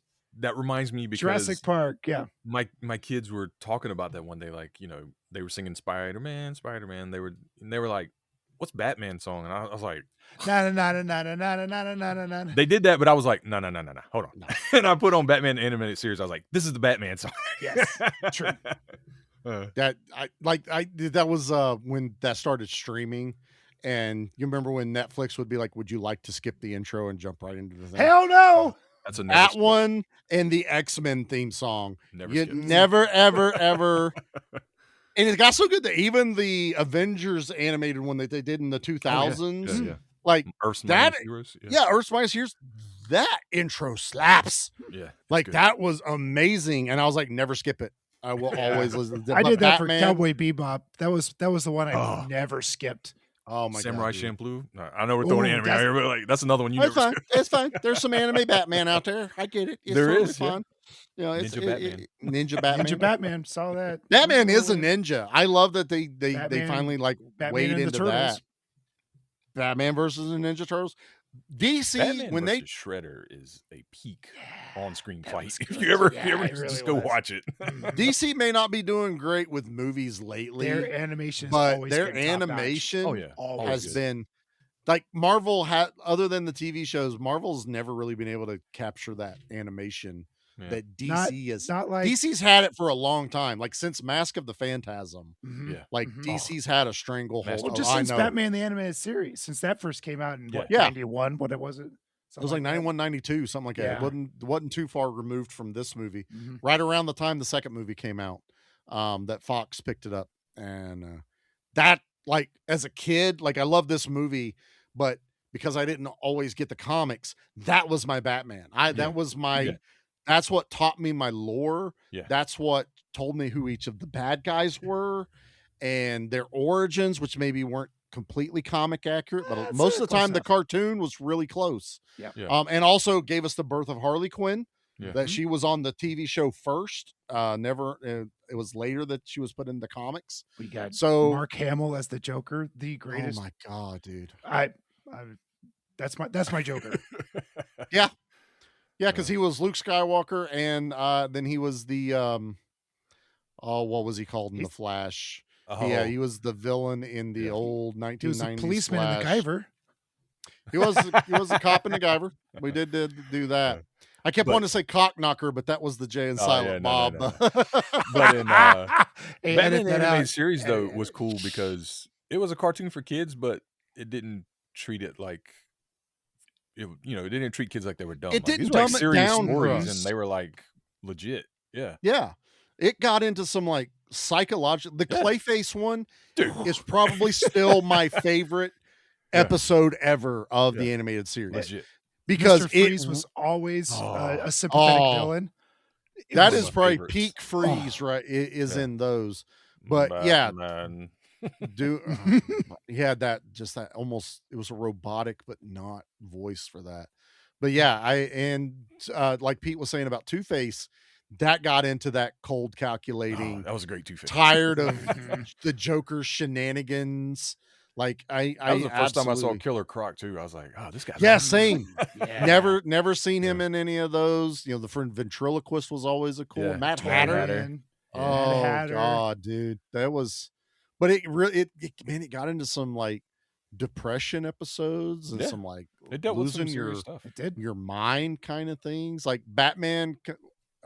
I know it's nothing to do with the movie. Whatever. We're talking about Batman. I love the one where they captured Batman and the Mad Hatter put him into this dream state where he's basically living the life he's always wanted. Oh my Yeah. god! And then he figures it out because he's like trying to read the paper and the words are moving. Yes. Because you can't read in your You can't read dreams. when There's, you dream. Yep. and as the detective Batman in this like state is trying to figure out how to free his brain. And then the whole episode, that you don't know this is happening until Batman realizes it, and then it cuts back to the Mad Hatter and the Riddler and all these people like freaking out, like, we had him. What's going on? He was in there fully, and then Batman snaps out, beats the crap out of everybody. And it's just like, and you're also sitting there going, not once did they take his mask off. Right, Not yeah. once did they go, who's under this mask? But that's the beauty of it. And that's why I even now in my 40s, I just love Batman. I can always just go to this and enjoy it and know what I'm getting. I don't really read it regularly on the new stuff. Like, I think I'm going to pick up the Absolute Batmans when they hit the volumes. Yeah. Also because that book's freaking expensive now. Have you seen No. graded copies of those? Like I'm the glad I first have printing? them. You need to look that up, man. Some of those All were right. hitting like I'm 3 about to send them in for digits. grading then. Go get go Dude. get a CGC. Those took off. But yeah. So yeah, into Batman. Joker gets stuck on the ladder. Batman batterings his foot, Even in death, one last joke. Falls down. That still is haunting. I had one of those joke boxes. It was annoying as heck. And Gordon walking Like, up this'll to be it as funny it's as- going. That's not funny. Yeah, and does it. And then we get the bat signal at the end. Like, Oh, this that is was the cool. birth of the bat signal. Yep. It's kind of like, oh wait, I took the plane in front of the moon. That gives me an Somebody idea. was like, Exactly. I got an idea. I think that'll work. Fun fact, that doesn't actually work. That's not how light works. Like, if you block it with that, it still just shows a blob of light out there. Ask me how I know. I've tried to make a bat signal. You've tried it before. Yeah, I think it works. Like, there's some night lights, because it's such a close thing and a low light. It does kind of work like that. But if you're trying to do it on a spotlight, no, No. not into just the night sky or even on a cloud. Like, no. Like, how do you call Batman when there's no clouds out there? Well, You got to shine it on the tallest building or something. You know it's what I mean? smog. It's Gotham. There's smog Yeah, yeah, everywhere. So, there's always clouds. But yeah, and we get the ending, Vicky Vale's the girlfriend. I will say, as much as I like the Catwoman, I wish Vicky Vale had been the girl. Like, she was kind of perfect. She accepted him for who he was, and she fit well. And like I said, they had great chemistry with Kim Basinger. I know in the comics, he's always had the thing with Catwoman, and then other women like Ra's al Ghul's daughter, stuff like that. Yeah, with her. So excuse me. Yeah, and then they go and they do that. But man, I always like Vicky Vale. Like, I really do. And then later on, it was basically they just hired models to be the girlfriends after that. Yeah, because Nicole Kidman was Val Kilmer's. Oh, really? But George Clooney, it was Elle Elle McPherson. Yeah. And then there was another, I think Robin had another model with him, because they do the gala where they run into Poison Ivy, and they both have basically like supermodels on their I had a clothes. huge crush on Alicia Silverstone. So when she was Who Batgirl, didn't? I was Yeah, I was gonna say, like, who didn't? Yeah. Like, say what you will about the movie. She's a great Batgirl. I have her bike. They did a version of her bike, the silver one. Nice. I've got it up there. I think I have the Batman Forever, and I have the small version of the Batman and Robin Batmobile from that one. I don't think they've done a Jada size. No, but I have almost all of the versions of the Batmobile somewhere floating around here. Somewhere. They're around here. All right, I think it's time we get into the things. What do you guys think? All right. Yeah. Let's do it. And yes, we're doing a Batman movie. There is a body count. I can't wait for this. Yeah. Leave anything for us? Just bodies. Body count. Body count. Body count. Body count. All right. It's actually broke down. Oh no. Batman kills 16 to 17 henchmen in this movie. That's like an approximation of the Access chemical plant, but he kills henchmen in this fight up he sure does. the building with the Joker, and he uses a machine gun indiscriminately quite a bit, and bombs. And total for the movie, I couldn't find an exact number, because I think a lot of it is estimated because of the explosions and the potential of what Joker did. The thing is, they've got it down that between 50 to 80 people die in the 89 Batman movie. Because we don't know how many people use those products died. Exactly. Right. Tainted, I mean, and I know technically our rule is we don't count those, but because there's not really a true go through and count them, and it is happening. We watched the Joker electrocute a man to a skeleton. To a beef jerky. He kills Jack Palance at point blank range while laughing and dancing. Behind yeah. the Behind, all of that. The girlfriend kills herself. Yeah. They reference it because he window. brings the mask out, and she jumped out the window. Shoots Bob point blank. shoots Bob. Don't shoot Bob. He's your number one guy. Love Bob, man. Justice for Bob. Yeah. All right, let's pick our favorite death. Justice for Bob. Have you ever killed anyone? Yeah, but they were all bad. Let's see. I'll go first. I'll start it off. I'll pick my favorite kill of Batman. It's the Joy Buzzer. It's the Joy Buzzer kill when he cooks old boy. I forget what his name, Antonio or whatever it was. Yeah. Some gangster name. Yeah. But the shaking his hand like, hey, we'll just be pals, and grabs it, and this like it's a Joy Buzzer, but it's actually causing the Joker joy, and he's like, woo, woo, woo. Yeah, and just fanning him when he's dead, and blows on it, like, and then he talks to it afterwards as it's dead, and I'm just like, this Joker's insane. He's sadistic, and I love it. That's my kill. So it's Joy Buzzer kill for me. Let's see. I dropped the sticker. Hold on. I dropped my RoboCop sticker. I didn't want to get stepped on. Pete, what's your favorite kill in Batman? Jack Palance as the Joker gleefully dances, spins, pirouettes, shoots behind his back, and just fills Jack Palance, just unloads an entire magazine into Jack Palance as Palance is going in all of his campy glory. Clutching his chest and everything. It's great. Between the two of them, that interaction was just wonderful. Love it. Absolutely. Mickey, what about you, bud? What's your favorite kill? I was pretty much going to say the same thing. I really like that scene, but I'll go with like the big one, the Axis chemical plant, just because of the hilarity of that thing slowly coming out. Ding, ding, ding. And everybody's like, what's this? Boo! Boo! Yeah. Like, it's not even a question of maybe Batman went after hours. You see the workers in there. They're clocking in, clocking out, grabbing their lunch pails. Right. Like, not only that, but it also cost Bruce Wayne probably a couple mil to fly in all this new product. Also, low-key favorite, like, just scene in this is when the newscasters don't have makeup on. Oh, dude. And they look sick. Terrible. Yeah, like, horrible. Like, I know even that's makeup, but you're just looking at it like, Jesus. You can take a shower and use a comb. It's fine. Yeah. Water isn't poison. Yeah, right. It's makeup.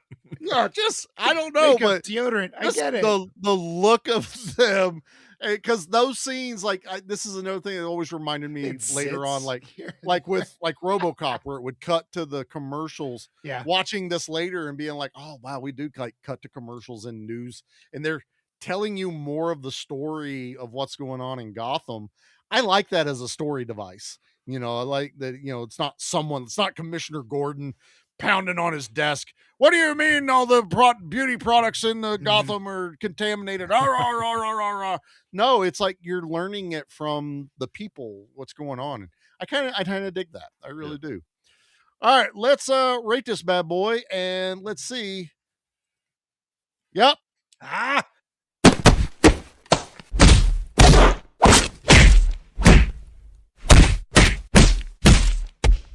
And then Batman beats everybody up.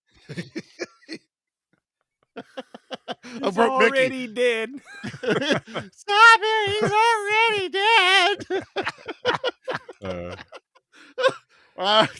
Pete, we'll switch it up just a little bit because there's no Al Leong in this. There is a Philip Tan though, Mickey. There is Philip Tan. He's one of the goons. Yep. We just talked about him in a movie on B Action. Nice. Shows up everywhere. How many bat signals do you give Batman 1989? It's all right. Like, I'm sure. Like, yeah, it's like somewhere between a 10 and a 10. This is a 10. This a 10 and 11. Yeah, somewhere around there. It's got some flaws, and I don't care. It just hits all those nostalgia buttons, and it's also a kick-ass movie, so it's a 10. I can't argue with that. Mickey, I'll let you follow that up, brother. What are you ranking the Batman 89? I mean, I can't give it anything less than a 10 either. Like it's Yes! just it's too much, like I know a lot of it's probably nostalgia, but it doesn't matter because this movie's still so much fun. Jack Nicholson's amazing as a Joker. Michael Keaton's a great Batman and a great Bruce Wayne. And it's just like Yep. this we didn't even talk about cinematography, how beautiful some of the shots are in this thing. Like there's nothing not interesting to your eye when watching this movie or fun in some way. So, 100%. 10 out of 10, baby. I agree. All right, Charlie. We Uh, got come- trifecta here. Come on, man. I picked it. I picked it for a reason. This is our 5th anniversary, man. This is a 10 all day long. This is my Batman. Michael Keaton is my favorite Batman. He's the only good part of the Flash movie that they tried to do. Yeah. And that's just because Michael Keaton came I back didn't for watch it. that. Just go on YouTube and look up all the Michael Batman Keaton parts. scenes. Okay, That's all you right. need to I can do watch. that. Michael Keaton making spaghetti in that is just there's that comedy again. Is Batman's making spaghetti. I love it. I also always wanted Keaton to become old man Batman, like in Dark Knight the- Returns.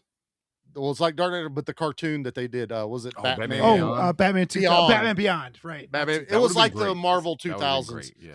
I would have loved an old Michael Keaton with a young version Mentoring. of a new Batman. Teddy yeah, McGinnis. Teddy, That's, that's right. right. So yeah, this movie's a 10. I love it. I'm never bored. I got excited watching the trailer while watching the movie. That's my pretty- favorite. Who does that? Like, like does that? most people would be embarrassed to tell you that. Not me. I was just like, that's how good this movie is. Like, I get hyped. I was a kid again in the theater watching it.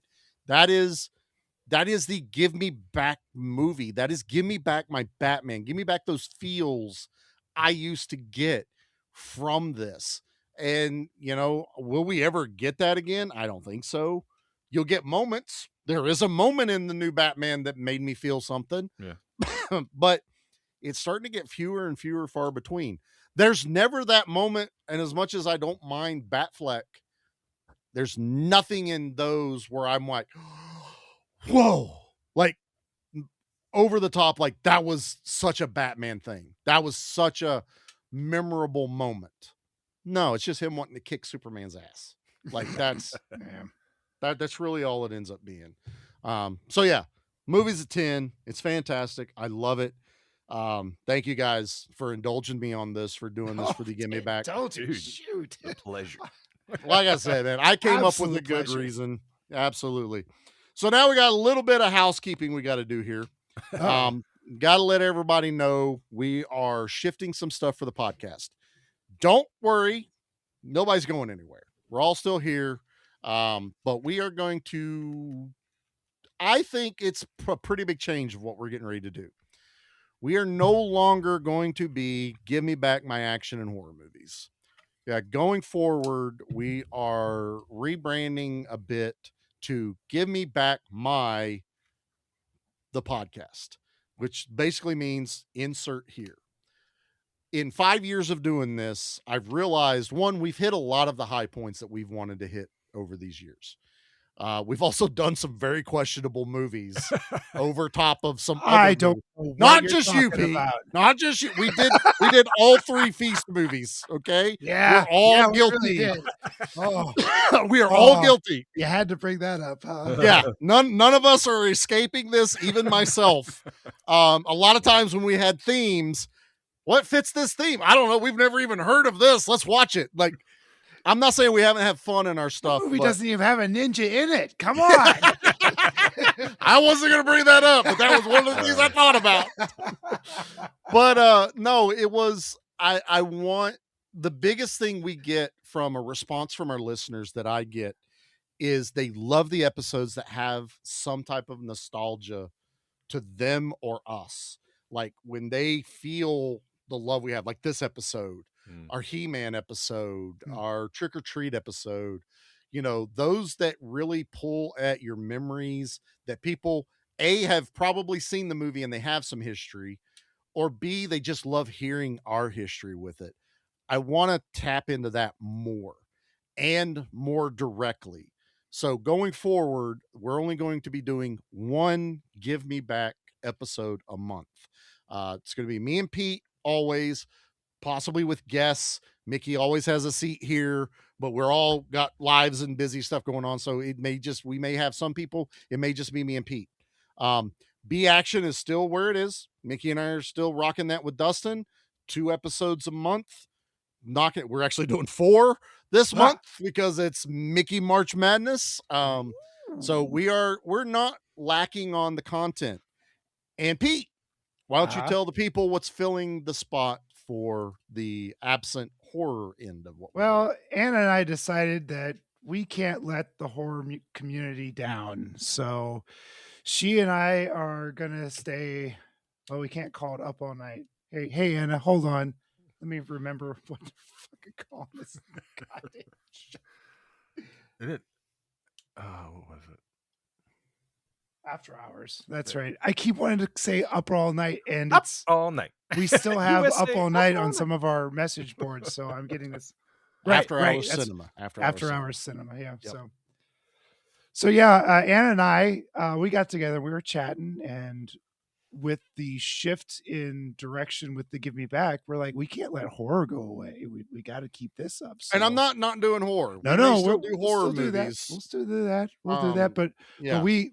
Anna and I, our hearts are in bed with horror movies. That's just that's how we're built. So we wanted to keep that up, and we wanted to go with these late night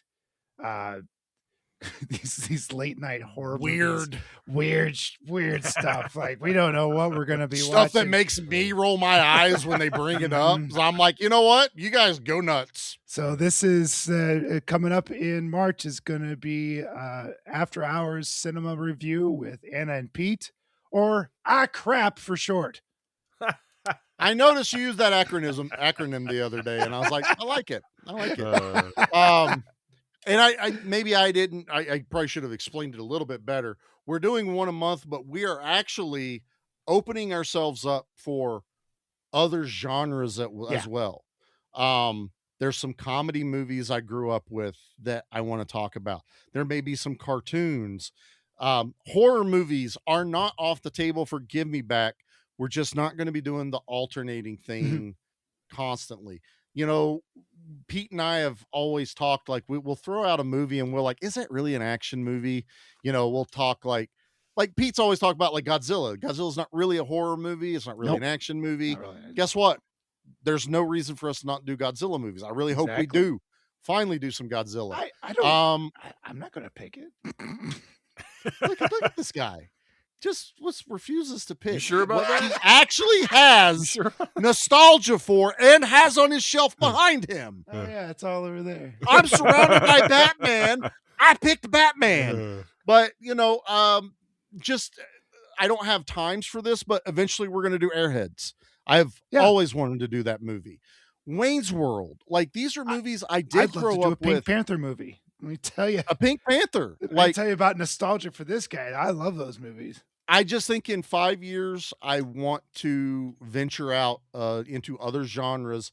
And thankfully in our circle, and hopefully everybody's listening to them, there are plenty of other people doing mainly horror and some of these other shows. And there are times they'll do and one and I'll be like, man, I kind of want to talk about that movie, but I can't fit that in action or horror, you know, or you know, we've tossed around the idea of Indiana Jones, but it's like, is that an action movie? Is it an adventure movie? Where's our line at? But now there is no line. Now it's our only line. Do we have nostalgia with it? So I can say there's not going to be a whole lot of new movies we do. That just letting everybody out there. I bitch about new movies.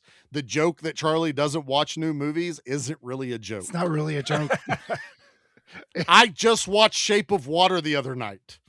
That came out in 2017. That's yeah. I just watched it. It's really okay. good.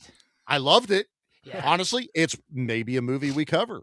Like, you know, I could, because that one has a tie to some nostalgia with the creature from the Black Lagoon that I love.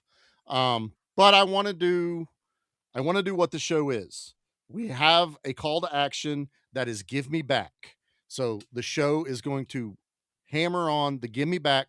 And by doing it this way, Pete and I now have time to give the episodes the attention they deserve. Because I hate to tell y'all this, when you watch a movie every single week and record about it, it starts feeling like a job.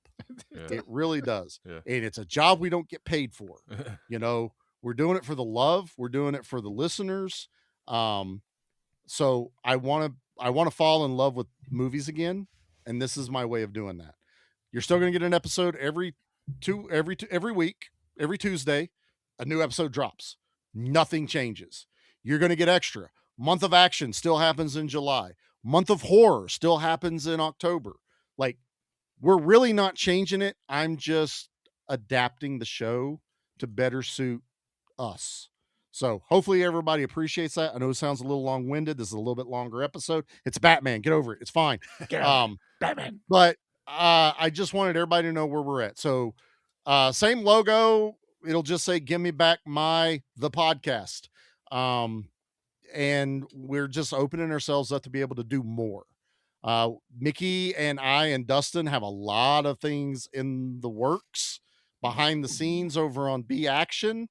We are working on some other things for our super fans. So as we get closer to, hopefully, Month of Action will be the big drop for a lot of things. You're going to get more. You're going to hear us. No one's going away. And yeah, enjoy the ride with us. I hope y'all stick around. I hope y'all still download. I hope you still tell people about us. And I hope you enjoyed the episode. Also, we happen to have our next movie picked for Gimme Back. So our next one in April, Pete and I both got a little giddy when I brought this one up, and Pete was a little caught off guard. And this was one of those that was riding the line of, is it an action movie or is it not? We're doing Maverick, not Tom Cruise. Mel Gibson. Mel Gibson. So good. Cowboy, James Garner, Western, Jodie James Foster. Garner, card playing, gambling, classic, man of luck, Maverick. I adore this movie. And I was like, you know what? That's a great one for us to kind of dip our toes. You know, See how this works. Yeah. It's got some cool action and stuff in there. Also, I know I said Airheads, another one that's on my list. Oh, brother, where art thou? Oh man, like, are you trying to get me on every episode? Hey, Mickey! Hey, Mickey! Come on, What are you man. doing? You're just banger after banger after banger. Once a month, brother. Once a month, man. But that's exactly what I mean. Like, how would I have ever been able to do that movie? Never. On the podcast. I'd have to go to someone else's show and do it. And I want to do them here. I want to do our thing here with them. So hopefully that excites everybody. I hope no one's disappointed. Please don't be disappointed in it. I haven't turned my back on horror. There will be horror, and Anna and Pete are filling in the void quite well. I'm looking forward to listening to their show. I may show up on it once in a while. I don't know if they allow me, or if it's not too freaking weird, or freaking weird. Sorry, if it's not too freaking weird. Earmuffs, kids, earmuffs, and to bleep it out. Bang, gun. No, don't bleep it. Do a kapow or something. Or a pow. Yeah, I don't have a gun. I don't have a gunshot. Yeah, the old Batman pow. The old Batman stuff. Yeah, that's what we should have done. Every time we cuss, just bang. Anna would have hated us. She knows how much I cuss in these episodes. Killed us. She's like, you sons of. Yeah. All right, it's long enough. Anna's yelling at us to wrap it up. So appreciate y'all. Find us over on Instagram. That's the main place to find all the updates. There will be at this time a Give Me Back the podcast page.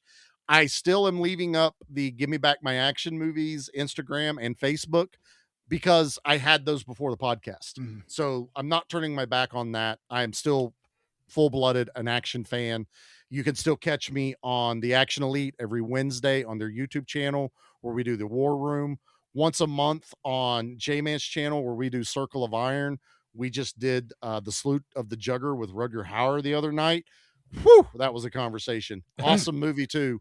So I'm still doing what I'm doing. Don't think Charlie's quitting. I don't plan on quitting. This 5 years, let's hope for another 5, another 10. Until Pete's in a retirement home, and then he's just rolling around on his hover round with a microphone attached to it, going, "Show me boobs, show me boobs, vampires, all this other stuff." All right, let's get out of here.